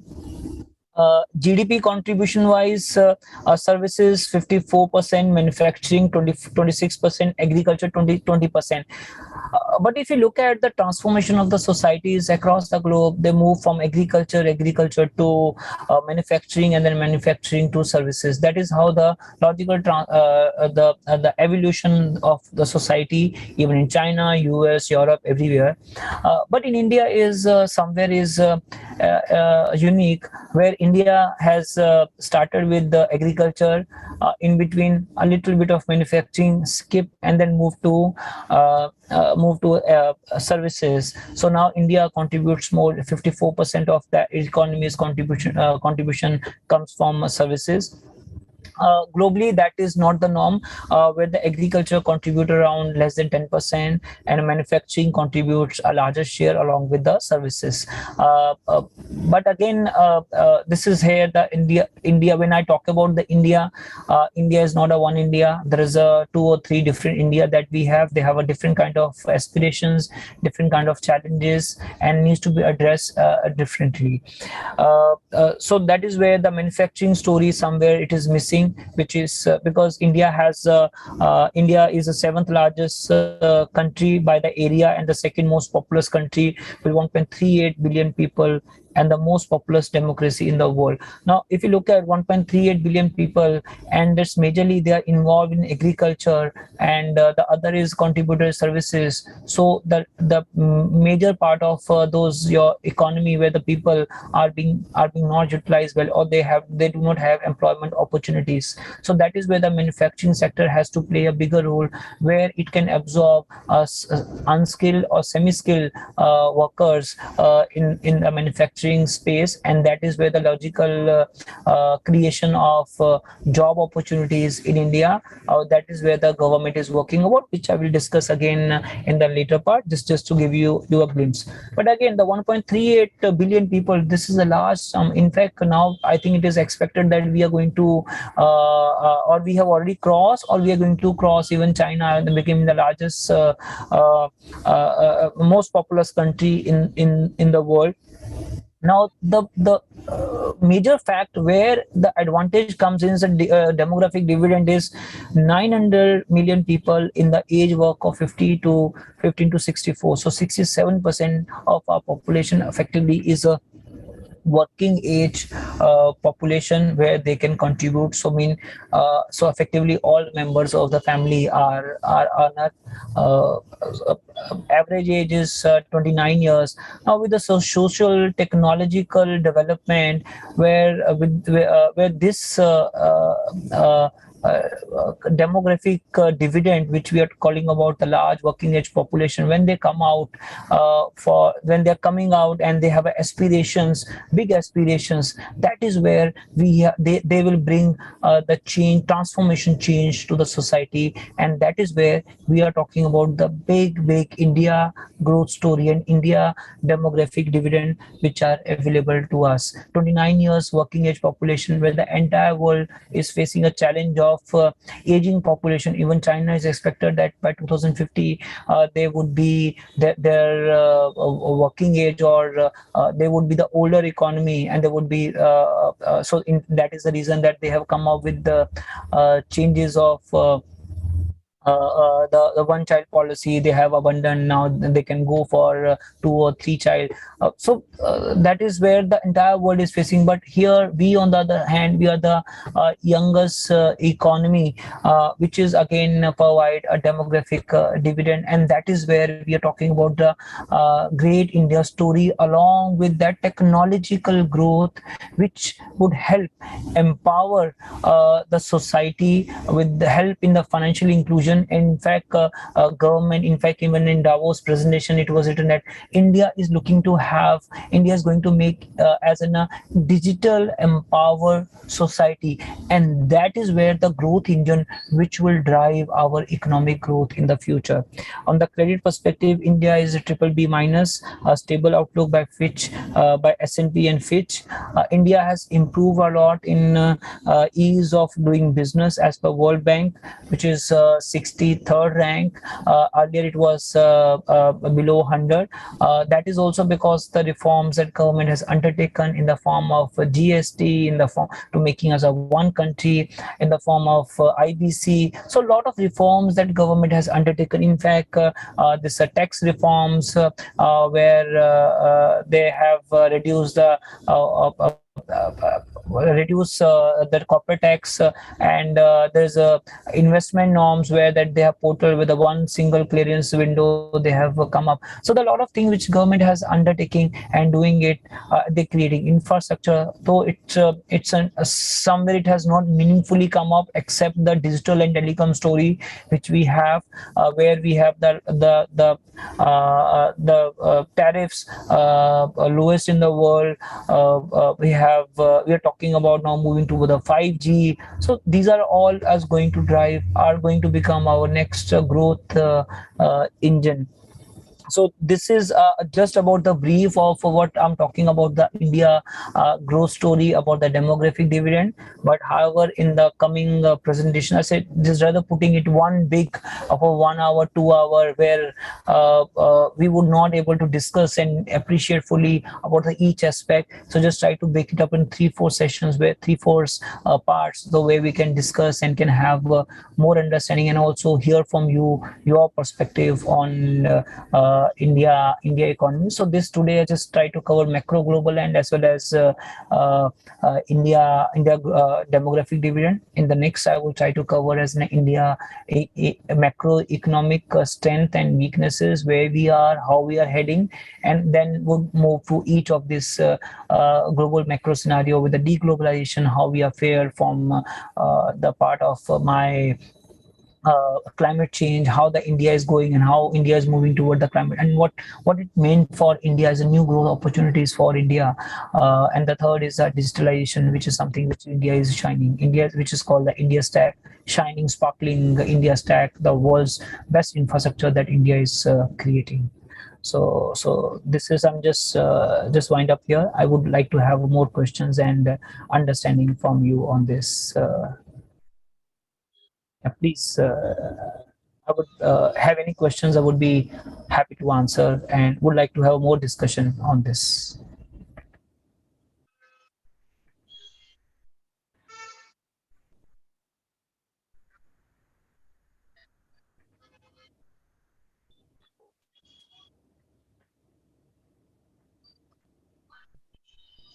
Any questions from anyone?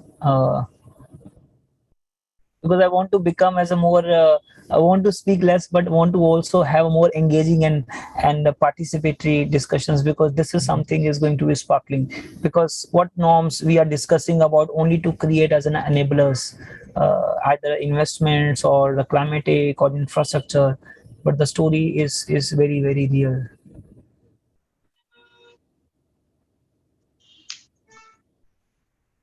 There's a lot of excitement at Davos, right, on India since the last few years. In fact, last year was very, very engaging, even before, and this year the agenda is different, because earlier it was India looking at big opportunities.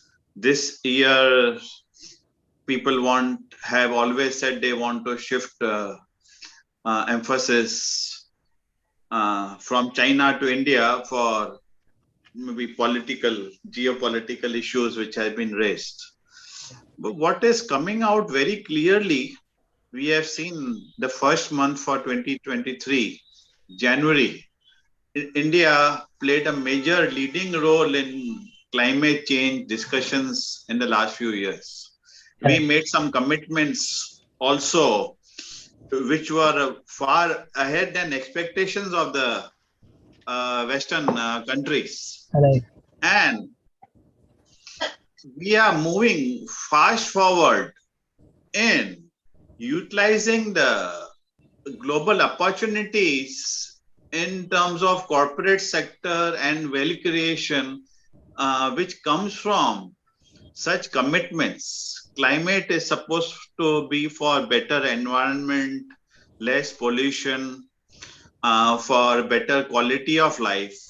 But Indian business houses have gone forward ahead of time and ahead of global expectations in commercial opportunities due to climate change.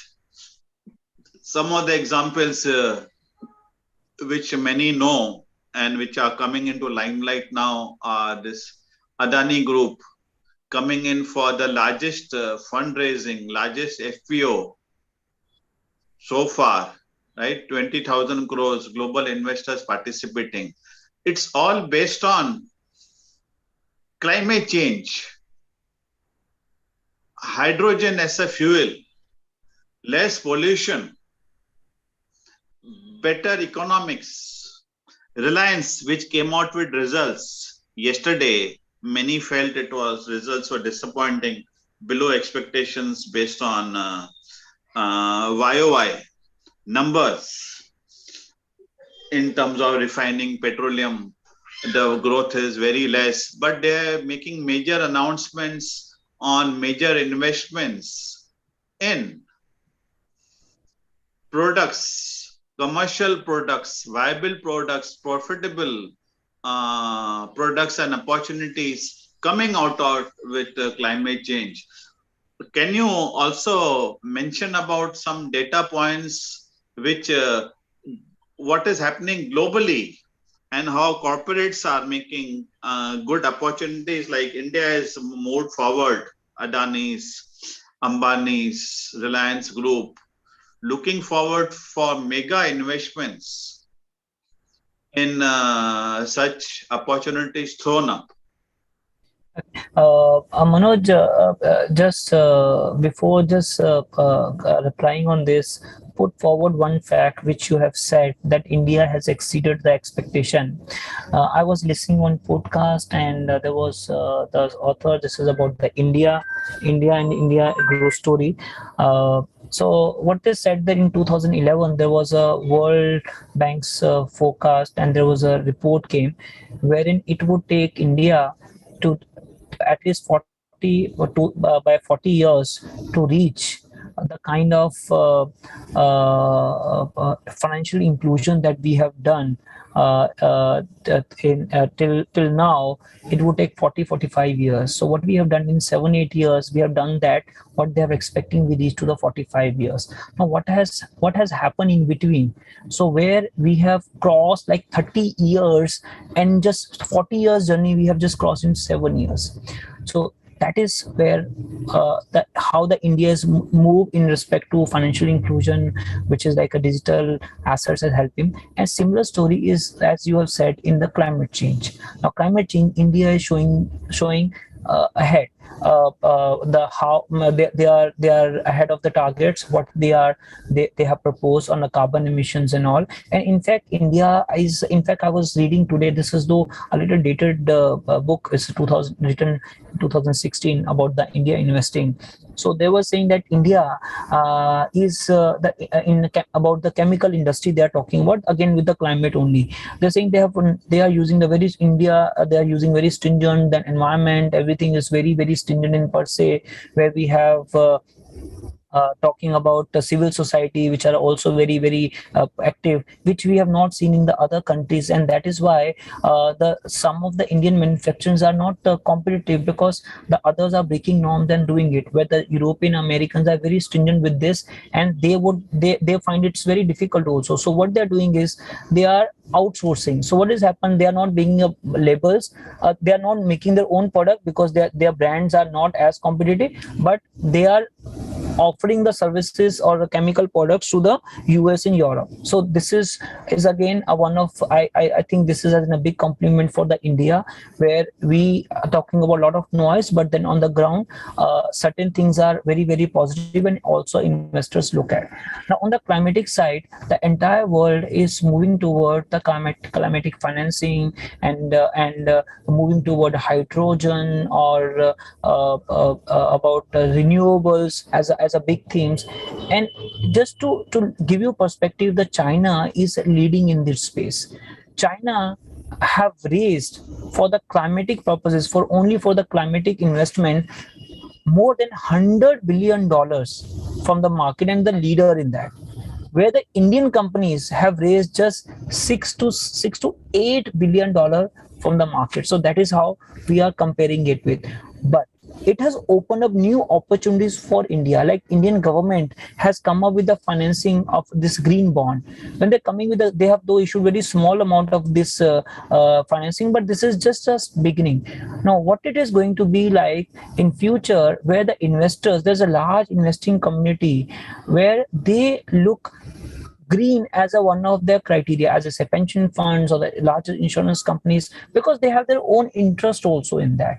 Now, India want to tap this community to finance its investment needs. Either it's a climatic, because then green, their criteria is green, so they would be raising those green bonds and putting and investing and creating an infrastructure where India need around $3 trillion of investments. So that is how the world is moving towards. The green ESG is the biggest theme. Europe and America is the biggest center where the theme where the climatic investing or the green investing is a norm.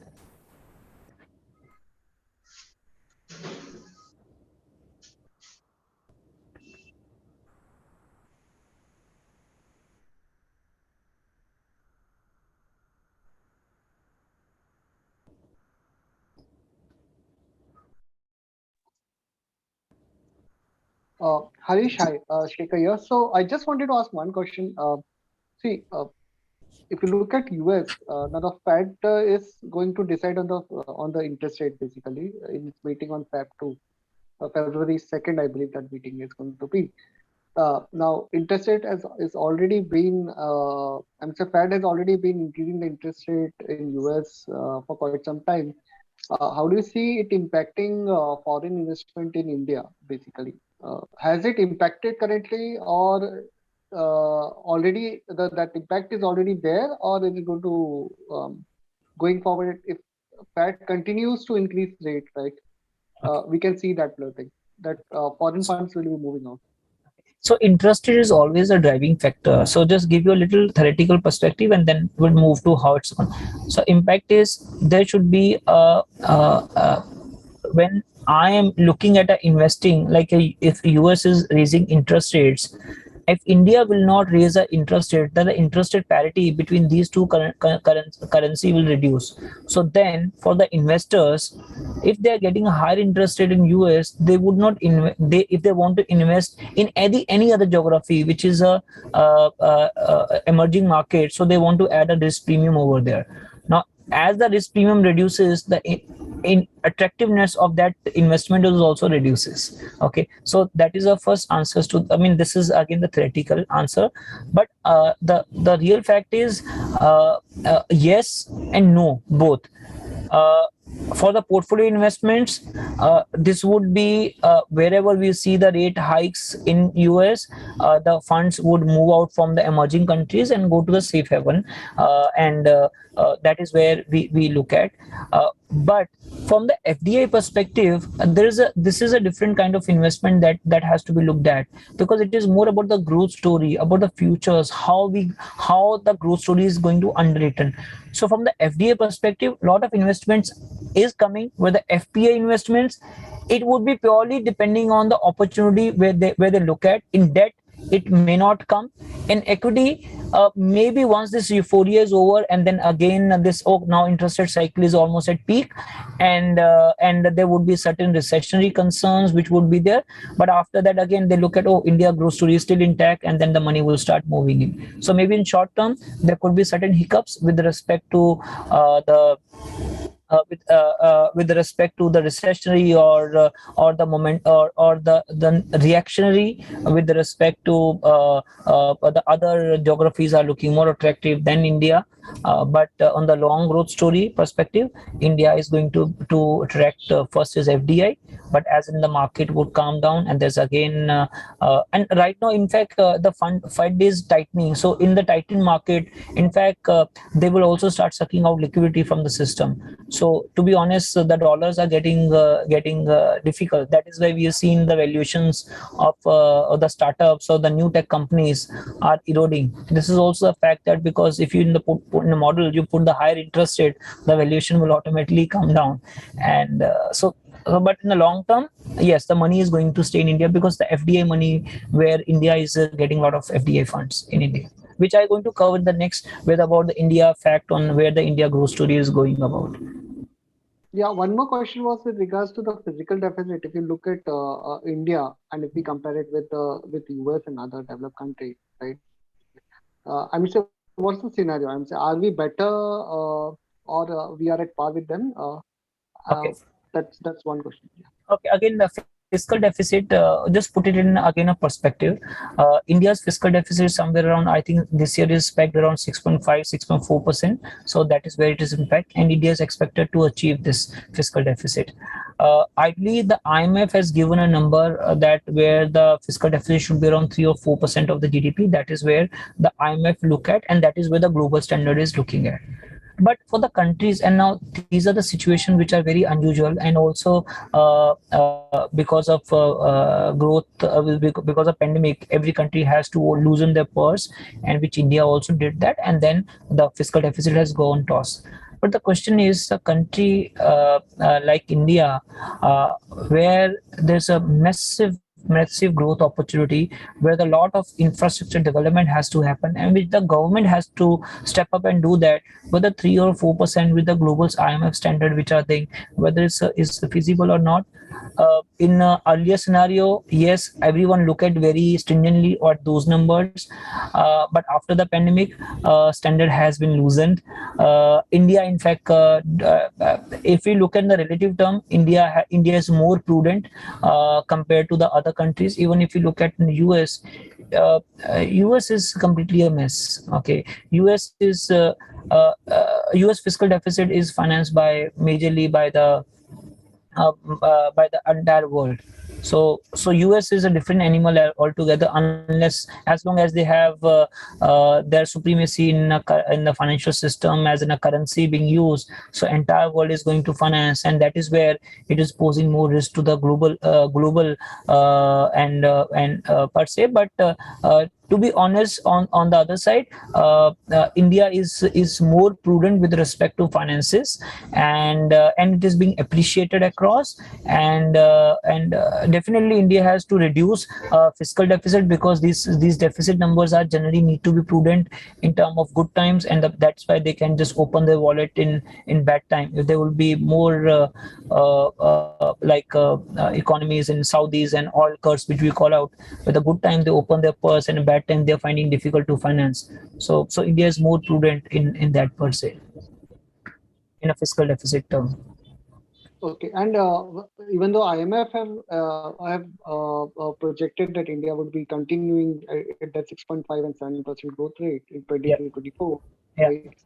The question here is, if you look at the current demand outlook scenario in US and other developed countries, wherein our sector, like sector, for whom they are the major markets basically. For example, IT, information technology is one thing, IT is one thing, pharmaceutical is one, specialty chemical is one. Right. We used to export gems and jewelry, which is a major export segment. Right. Recent numbers showed that it has declined a bit, kind of thing.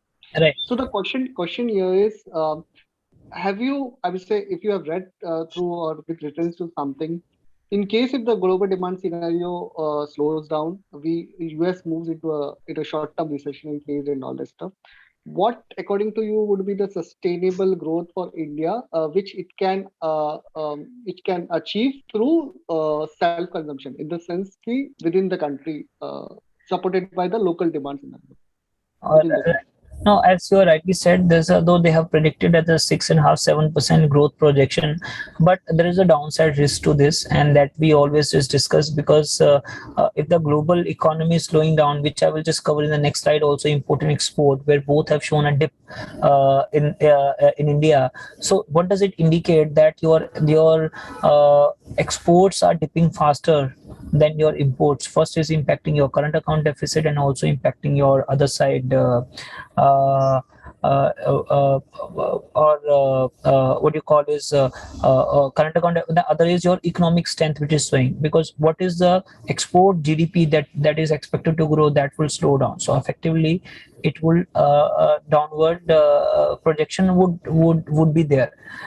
But how would it sustain? To be honest, India, as in the government undertaking many reforms where a lot of FDI is coming in as a PLI schemes, and also where we wanted to have import substitution now. Why this is import substitution? That would be the major driver. Like, one is defense, where we are importing, so we wanted to have our own defense industry that will create more jobs for us.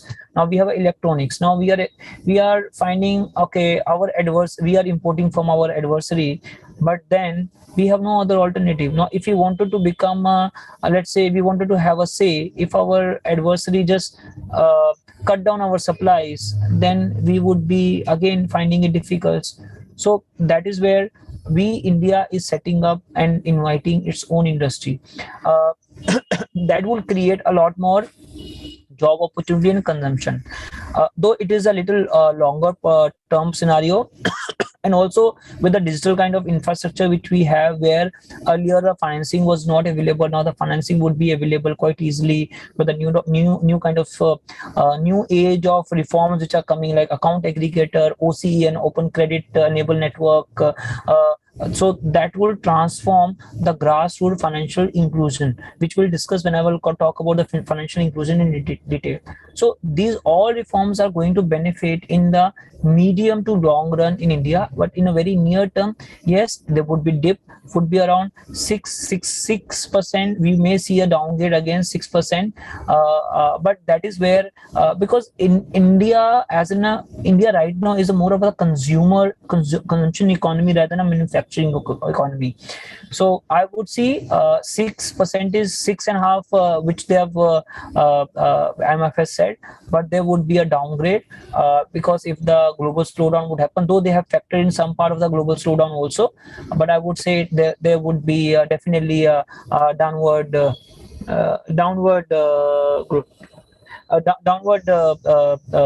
this thing revision in the growth projections.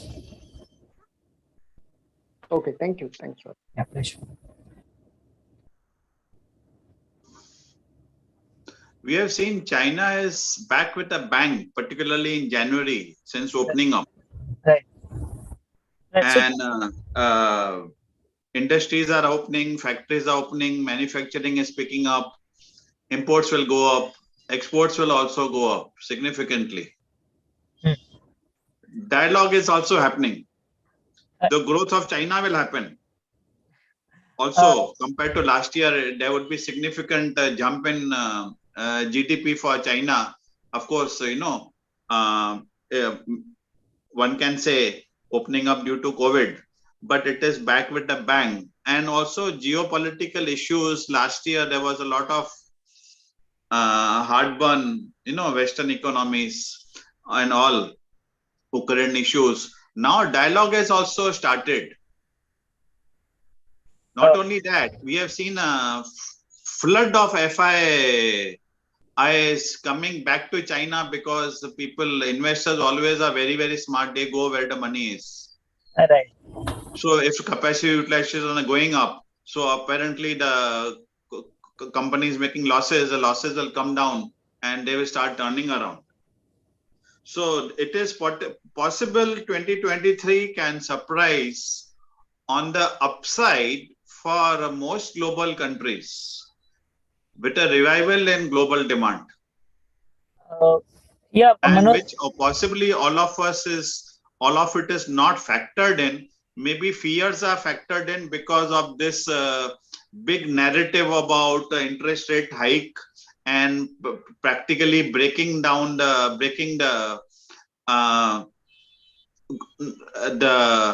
revival in demand which happened in last 2 years with the opening up of COVID after post-COVID, and also inflation and trying to break inflation, trying to break demand But here we are seeing a different change in narratives could happen, and it could revive global growth significantly this year. So one is the positives will come because of growth in China, and also maybe the overrated fears of recession in Europe and US not really happening as feared, and rate hike cycle maybe suddenly taking a pause and going down as we see, particularly the month-on-month inflation is coming down. Yeah. And it is basically the statistical number because of the base effect, the inflation number is there. But month-on-month is coming down to just fractions of a percentage. So possibly there is over pessimism, and there could be a lot of optimism to look forward to. Manoj, I completely agree with you. So I'm not just because recessionary fear is almost like a priced in, but no, there are always a X factor. Now, X factor is what there are a lot of surprises which may happen. Right now the war is being fought between Russia and Ukraine, where every possible instruments are used as weapon, as a financial instruments are used as weapon, energy is used as a weapon, inflation is used as a weapon, you name. So the point is, let's say I'm again hypothetical, like Russia is coming now, say okay, you are being dependent, and say okay, tomorrow no more oil supply to Europe. Now, what will happen? You will see the demand of the existing supply, which is still not sufficient to cater the demand, and then the prices will roof to $150, and suddenly starting the economies are crippling. And who is going to affect worse or more worse is US and Europe. Entirely, Europe will be doomed. Okay, so right now the Saudi Arabia is playing more. I was even just listening blogs and talking. Say, Saudi Arabia is playing more a role of mature and sensible oil supplier, where they have increased their oil supply, but they have a limit. So they can produce 12 million barrel a day. So they are already producing 11 million barrel a day, and they are almost at the top which they're running. So any kind of thing. So if they say use now to say Russia is saying okay, tomorrow I'm not supplying to Europe. So what will happen is the prices will go on the roof. Russia is, though their sale will reduce, but the price of oil will make up major part of the loss that is going to do in actual number. So the profit margins would increase. He is not be at losing much, but then other economy, the global, it will be a catastrophe. No, that is where unless this conflict is not settled, because it is getting more murkier and murkier, where Russia is where a lot of economies, countries which were not favored by the US are supporting Russia, and Russia is also using like Iranian drone, and then they are providing Ukraine all kind of facilities. The word is what we are looking at is getting much more complex and much more difficult. Top of that, there's energy constraints across, and to be honest, there's another factor is under investment in fossil because of the green theme which has been over hype. What happened is we have not planned for transition. So now suddenly there's a crisis. You don't have any transition period, and you cannot move from fossil to just green wind, and you do not have that kind of facilities where you can do that. It will take, if you have to completely move, it will take 60-70 years to completely move to. So what you require in between, something consistent. What is something consistent? You don't have anything consistent. People have moved from nuclear to somewhere else. They say, oh, nuclear is not good. Germany has phased out all the nuclear plants. So those kind of risks are also there to global economy, and that would have a real repercussion because it can collapse the world order.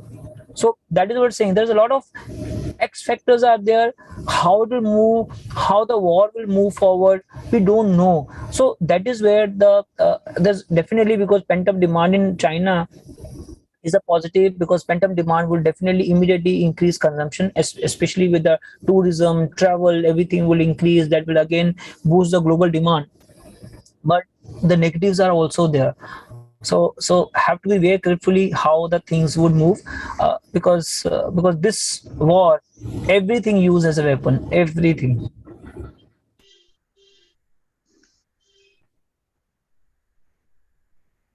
Lots happening globally. Right. That's what I say, that my theme is started as saying, but because of the world, this is a time of transition. Even a lot of things are happening in currencies, in the cryptos. In fact, there was very recently a news that Iran and Russia is working on stable coin which will be linked to gold.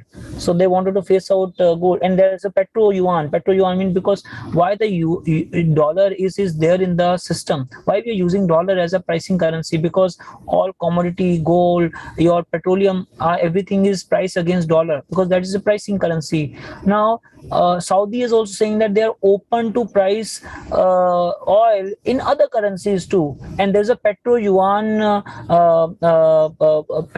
this futures which is traded in China.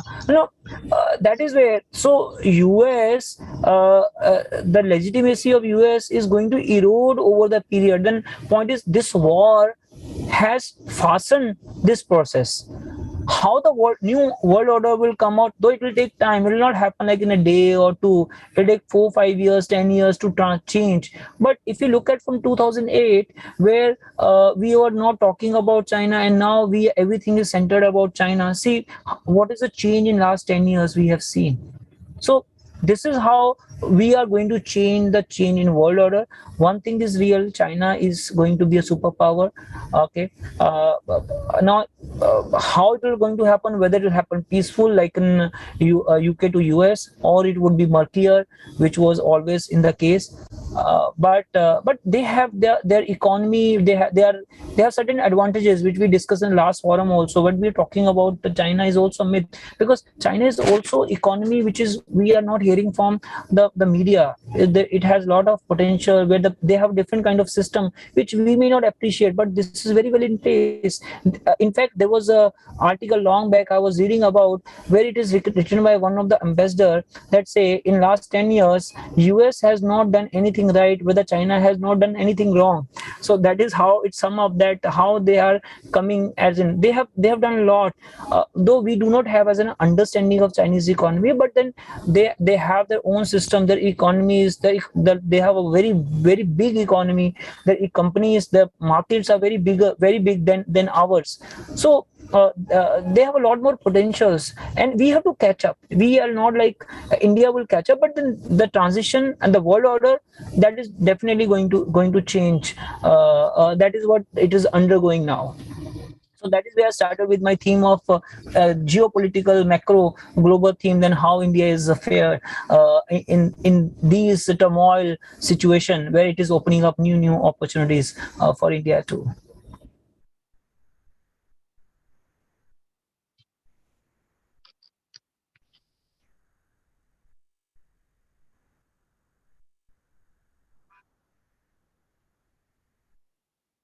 Any question, I would be happy, because I want to involve in more discussion. Is getting new perspective, and I get to know the things which I don't know, and I may think through this. So it's a good platform where like we can have a lot more engaging discussions.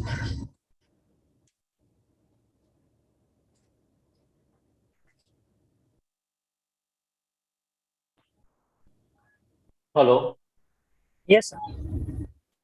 this is Prakash here. Yes, sir. Just want to ask one thing. The way the flow is coming, and why every day FII is selling? Sorry. Because it is not about the market. I'm asking the impact on the economy. So can you Because just repeat the question, because I could not hear the very first line what you said. The way.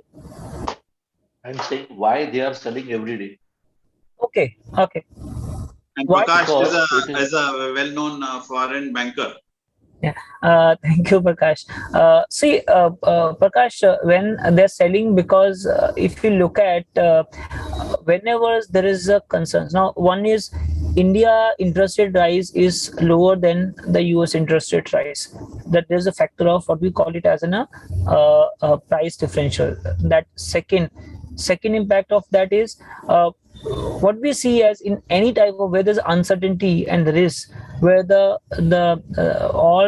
money would move to the developed economies rather than to the developing economy. So that could be the another reason that we will see the selling, where the Manoj can even give a better thoughts on this, why FIRs or they are selling.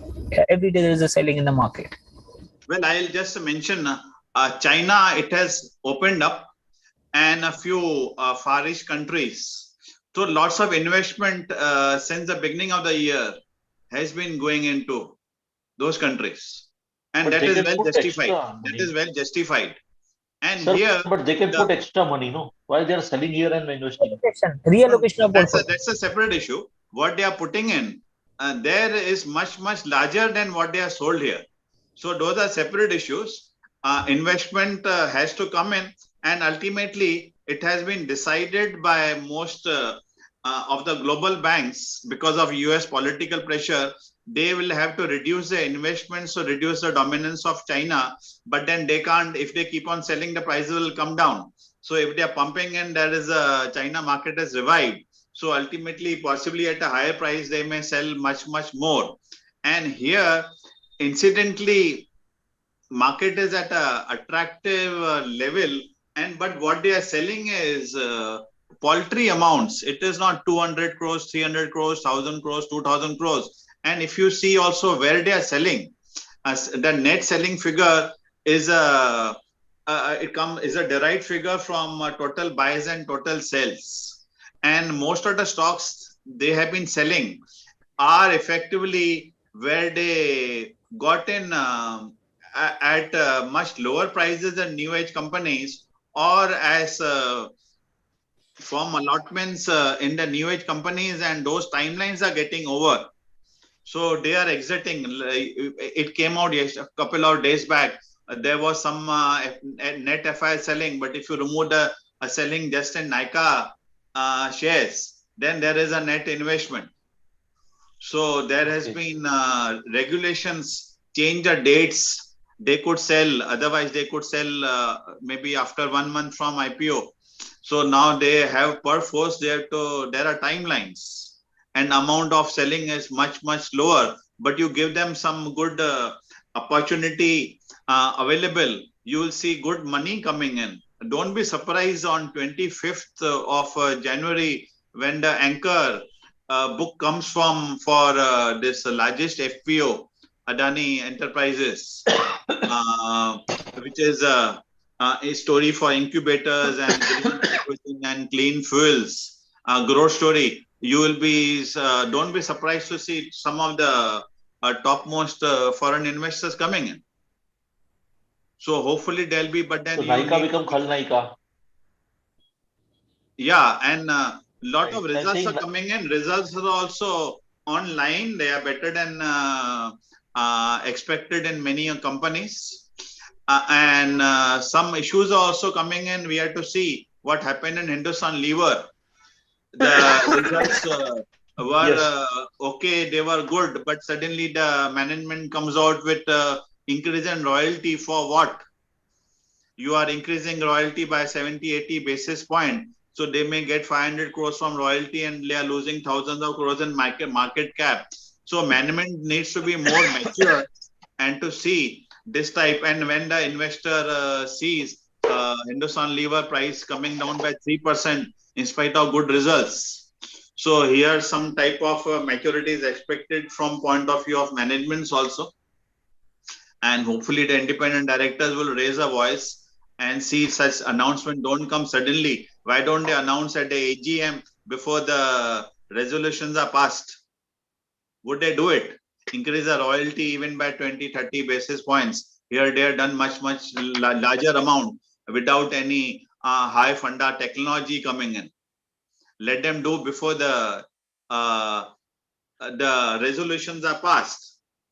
So there are lots of issues, but ultimately, as we discussed, FDI is coming in, and it has to when it comes in a significant numbers, just see retail is buying FIS, DIs are buying, FIS will buy. So it will give greater opportunities, but now you are getting good prices because of FIS selling. There are many evaluations which are quite attractive compared to the growth. And India is a leading topmost economy as far as growth is concerned. So let's get advantage of lower valuations and attractive valuations because of FIS selling. And somehow this FIS have been selling type of bluish or blue chips, where buyback is also being announced by some companies. And some of the valuations are very, very attractive compared to the growth numbers and the results which are common. But interesting point here is, why are FIs selling? So I just summarize regarding Nyka, it become Khalnaik. Well, For the products investor. are good. Products are The very products good. are good. Customers are but very Nyka, happy. But in Promoters are very happy at the prices they got in. yeah, so I think it's good price if you want to bet for something. Buy Nyka shares and wait. Possibly, I hope they listen to investors and turn highly profitable and achieve the type of margin and revenue growth numbers they are looking at. Yeah. They are given bonus. Bonus is an indicator of good times to come in terms of profitability, right? Right. And a very, very liberal bonus. So I hope market is expecting you are giving bonus 5 times so profits and the margin should also multiply by that number or higher number. Then of course it could be a rewardable investment, not for the IPO investor, but for the people who get in when FIs are selling in a distress. That's what you were seeing. No. Even Paytm was sold as a distress. Policy Bazaar sold as a distress. And afterwards, Policy Bazaar has gone up over 20-25%. Even Paytm, when it fell down because of distress selling, has gone up more than 15%. So opportunities are there. Huge opportunities are there when FIs sell. No, but बस ऐसा है, ये जो हरीश जी ने जो सब scenario बताया, so I think that is something which we cannot ignore. We are living in a world which is a VUCA world, volatile, uncertain, complex, and ambiguous. So what Harish has listed out all the points. I think 1 or 2 points is very important, which like the very important point is said that there are all type of weapon as used. It's not only defense weapon, but also the weapon like liquidity, the weapon of the supply of petroleum, currency, many weapons are used. So I don't know. I mean, nobody knows when the Mr. Putin and Zelensky will sit on the table and close the war with the blessing of Mr. Biden. So that risk is always going to be there. So maybe I think for first 6 months, I feel the market will remain like this. And economy, world politics, we just keep our finger crossed. So the things are not as easy as it seems, and that is the reason why there is no growth indicator coming in the market. But really deep study, Rish, I really appreciate. Thank you, sir. Many things which are, I mean, people are ignoring many things. People forgot the Russia war, but you never know when it will take a dirty turn, very slippery turn, or some big news come from that side, and that can impact market very badly. Okay. Influence do you think they will use small nuclear? Sorry? Do you think they will use small nuclear? Sir, nuclear. Not at all. Not at all. Not at all. Nuclear is something which is visible. There's a lot of invisible weapons which are used. These are weapons of mass destruction, of mass grief, I would say, because you will not, the people will not die in a day. People will die over the period because they will become poor, poverty across. So this is something different across what is happening. So to justify who is doing it, not doing it, that is a different topic, because that's again a geopolitical things which are entering here. But at this point of time, who is right, who is wrong, that is what we hear from the media, and then try to come to the conclusion. But that is not a fact. The fact is something different, I think, which we need to understand. And the only thing that is certain is going to the change in world order. And let's not be surprised if this is built by a rebuilding. The global economy is rebuilding global infrastructure which has been destroyed, and big infrastructure and capex cycle could get started because of this. That is always the case, because when you have destroyed, then what you need to rebuild, and rebuild is again. But then if you are going to rebuild, then it means the one thing is sure, that there is inflation. Inflation is continuing to stay, and the inflation is this side is supply Who side. will pay the bill? Who will pay the bill? Supply side inflation, and entire world is going to pay the bill in the form of supply destruction across. Supply destruction one as thing well as that supply diversification, both.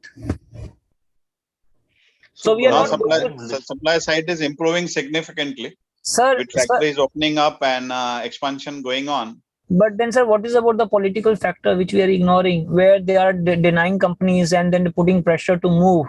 So what will happen when you move? You are changing the supply chain structure. So what the very first thing will come is inflation. Inflation is not going to go away. It is going to stay. The world of low inflation, increased money supply, I think that is gone. It's new world order we are going to live in.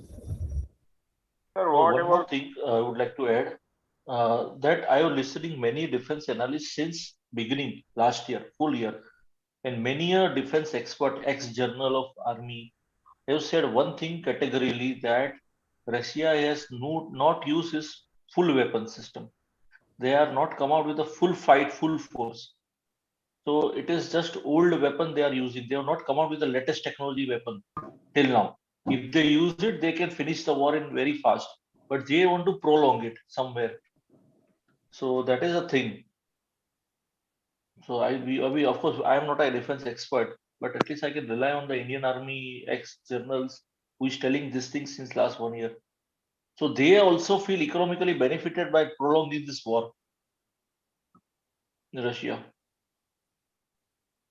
Sir, what about budget? Sorry. What about upcoming budget? So I just want to add one thing here only. I don't know whether who is going to get benefit, but I'm one thing is sure, that Europe is ruined. Yes. And in fact, many European company has offices in Ukraine and Russia. So that part of loss also they are going to suffer. Like we have Tata JLR, so who is having office in Britain, Tata Steel Chorus. Now something happened to there, but it's going to affect the Tata Motor balance sheet. Same way, many companies are having offices, sales outlet, and plant in Russia and Ukraine. So that part of loss also bear by the European and American companies. So that part of loss somewhere it is coming existed. Am I right, Manoj bhai? Yes, lots of things happening on this, and in fact, Dinesh mentioned about budget. Now, budget also this year somehow there are very low expectations from budget. Some is it sectors, last budget? Sir, the this union is the last union budget. No, next year will be budget or vote on accounts? it will be a budget. This year also it's a budget. Possibly the fiscal deficit will come down next year, and some sectors will get benefited. People are taking about big thrust on fertilizer. So much fertilizer is imported to give some incentive to fertilizer companies, food processing companies. Possibly railways are going in for bigger investment in infrastructure. So let's see what the impact it has on the market. So far that enthusiasm has that pre-budget rally also, it has been totally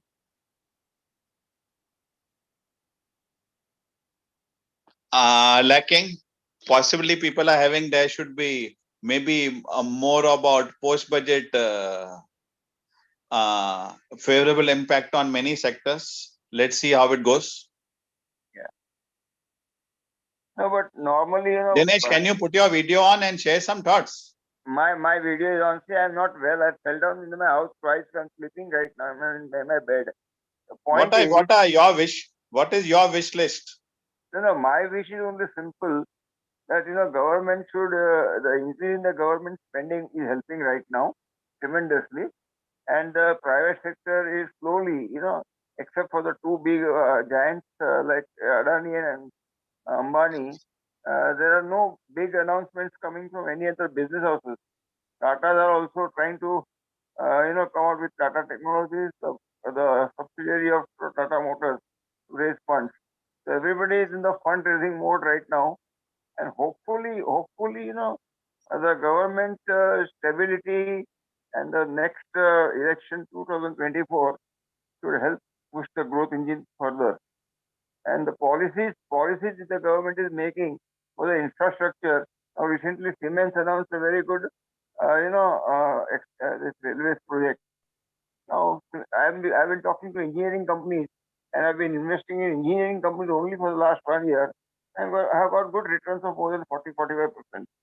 So, basically, companies which are being supported by the government for long term and for the infrastructure and road and all that, that should help tremendously.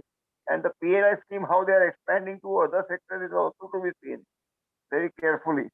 Because how much the government can stretch the PLI scheme, that is also a big question mark for me. So let us, as in 11 days, 10 days down the line, something will come up, and then discussions will be held on that. We will also hold a discussion, Manoj, hopefully on that budget in our deep drive. And at that time, if I'm well, I will be able to share some thoughts there. Right? Sure. And one thing, latest thing, you talked about Tatas. Tatas have made big announcements. They are talking with a very strong presence at Davos and also at the auto fair, which was really big this time. They have unleashed a huge slew of products, innovative products for new technology. Not only Tata's, lots of companies have come out with innovative products and alternate fuels and high technology. So big changes are expected, and huge investments. Tatas are going to be among the biggest investors in the capex cycle. Yeah. Hope. Yeah. So yeah. let's hope that it gets converted into action soon. Yeah. Hopefully everybody is waiting for that to come to the board and be implemented, and people get the benefit out of it ultimately. But engineering sector, one sector means is a standout for the current year, and next year I think textiles also they have announced some very good things for textile industry. I mean that also some restrictions have been, some breaks, slow breaks are being put now. The textile industry 3 days ago they have announced something, and I have taken a printout yesterday. I have not read it, but some breaks have been announced in the textiles also. For the technical textiles, which we are doing very good for the last 2 years, some restrictions, some guidelines have been put in place now. So how they will expand, I don't know. But technical textiles are also being used more by the user industry, and some of the companies which I have been talking to, they have been expanding tremendously in the technical textiles. There are only a few of them, all mid-size, nothing large size, but they are growing tremendously, And I mean that is a place where even big textile companies are seeing a big possibility of starting their manufacturing and increasing their capacities. I mean the budget, we have to wait and watch what ultimately the government is announcing, because we have seen, my experience is that before the pre-budget, the government is saying something, and the budget something else comes, reverse something comes. Now, that has been an experience in the last so many years. Now, what will happen this year is what policies are going to come, how they are going to be implemented, the GST simplification, how they are going to take place. All these things have to be seen, and then it has to be decided and discussed and decided. Sorry, I'm not able to speak more, but whatever you asked, my thoughts, I'm telling you that. Good, Dinesh good, well sir, done. It's always better to get views of maximum people. Dinesh sir, you said you are looking into this engineering company. So can you tell me what is the view on the BHEL? On that, BHEL, Bharat Heavy Electrical. that is see, we have seen, yeah, Siemens going up from 1,000 to 2,500. That is only one indicator. ABB and all the big giants who are there. Even the small companies who are supplying to defense ABBs are going up in the engineering sector. And engineering is one thing which cannot be ignored by the government if they want to build a superpower, $5 trillion. So this is very important for the.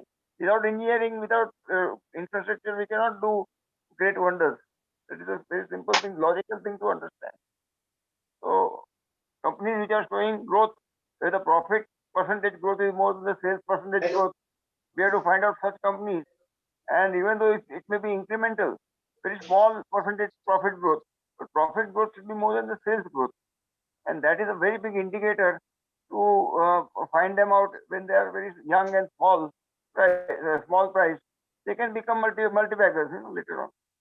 That is how I look at it. And that is how I have found out so many winners there. So that is one way. And Manoj knows how I do my research. Basic research is very important. Follow-up research is not important at all. Taking views of others and doing research is not a research. You have to do your basic research. Read the balance sheet in very deep dive. Non-financial figures have to be attached to the financial figures. Previous year's figures have to be seen. What capex they were trying to do for the next 2-3 years, and whether they have done that, and is it profitable? Incremental profit is coming or not? All this has to be research. Again and again and again. You have to search value against price. Now that is basic research, according to me, which I have been doing for the last 35 years, and we have been successful, very successful. The point is, you have to dig at it, and when you dig at it, you have to get the basic balance sheet structure. You have to meet the management. You have to see the factory. You see the products. You see the government policies. All the external factors, internal factors. That the key management does not change. In TVS Group, I asked one question in the AGM. What is the change in the the core team? He said not a single person has left in the last 20 years. Now that is a big sign. That is a big sign. That is a big sign of a good management. I mean, I'm not trying to explain because all of us are veterans. All of us are experts in our field. The point is that one point indicates that not a single member of the core team has left in the last 20 years. The conference is a big salute to the management, So everybody is thinking in one way of growth. And if you see, TVS is now the largest exporter of two-wheelers, competing to Bajaj with new variants and new advertisers. Even Amitabh Bachchan and all that are coming as in advertisement.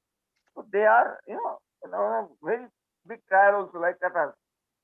And they don't raise funds. Management which don't raise funds and do everything with internal accuracy gives us more return. And that is a simple thought which I'm giving you. We will discuss it. Once I get better, I will come again and I will discuss. Good, very, very interesting insights, Harish.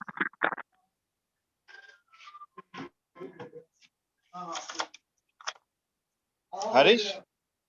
Hello. Yeah, Harish? Yes, sir. Hello. Yeah, sir. Speaker. Just over to you, so we can just close the session with a final word from you. I would see there's a lot of things which government is undertaking and government is doing. As you mentioned about just now, PLI, I look at more, one is a economic sense, but also from the political sense, because it is over dependent on import. So if we will not produce, then we cannot become if we are aspiring to become a superpower, we have to have our production capabilities also. So point is this, over the period, the world is getting increasingly complex. As second is, there's a change in world order, wherein things are moving, and we are becoming as one of the important player. Now, importance of that can be reflected not only from the economic strength, but the political say that we have, like now in G20, even in Zelensky was asking Modi to intervene and help, whether US want to have a more closer relationship with India, whether we are very aligned to the Russia, but still we are getting oil, and the entire world is getting difficult, but there is no sanctions and nothing, and where they're closing their eyes. This is where as we are say aspiring to become a superpower, we are politically heavyweight right now. Only thing is the government has to do a lot more to improve and to realize a dream of becoming a superpower. I think this is a century belong to Asia. That is what I would believe. Whether China and India would rule and will dominate the world in the second half of this century. Great words from you. Manoj, one last thought I want to say. That is, when we started this original discussion, it was about independent directors. I want to know in the family-owned companies, there are family-owned independent directors. Now, how can they not influence the executive directors? Like ladies are there who are independent directors, who are not executives, but they are relatives. What is their role in the family-owned companies? That answer I wanted from the first speaker, which I written down, so I was asking you this question. In family-owned companies, some of the family members are independent directors. And if independent directors have to take that decision, then of the what you can say, RPIs, then how that influence can be reduced or not taken into consideration? Well, they will, if the wife is there as an independent, husband will definitely influence her. So that question, if you can give me answer next discussion, it will be better. You will keep on getting it, but in one word, simply, are directors really independent? And are independent directors really independent? That's a thought everybody should ponder. Simple. Or is it just on paper? And what is the ground reality? That's what everybody should really ponder.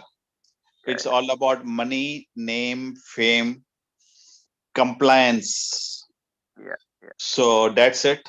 Okay, ponder on it. Yes, and there'll be multiple discussions on it, case to case, depending on company to company. Harish, for final words from you. Thank you for all the discussion today. It was very educative.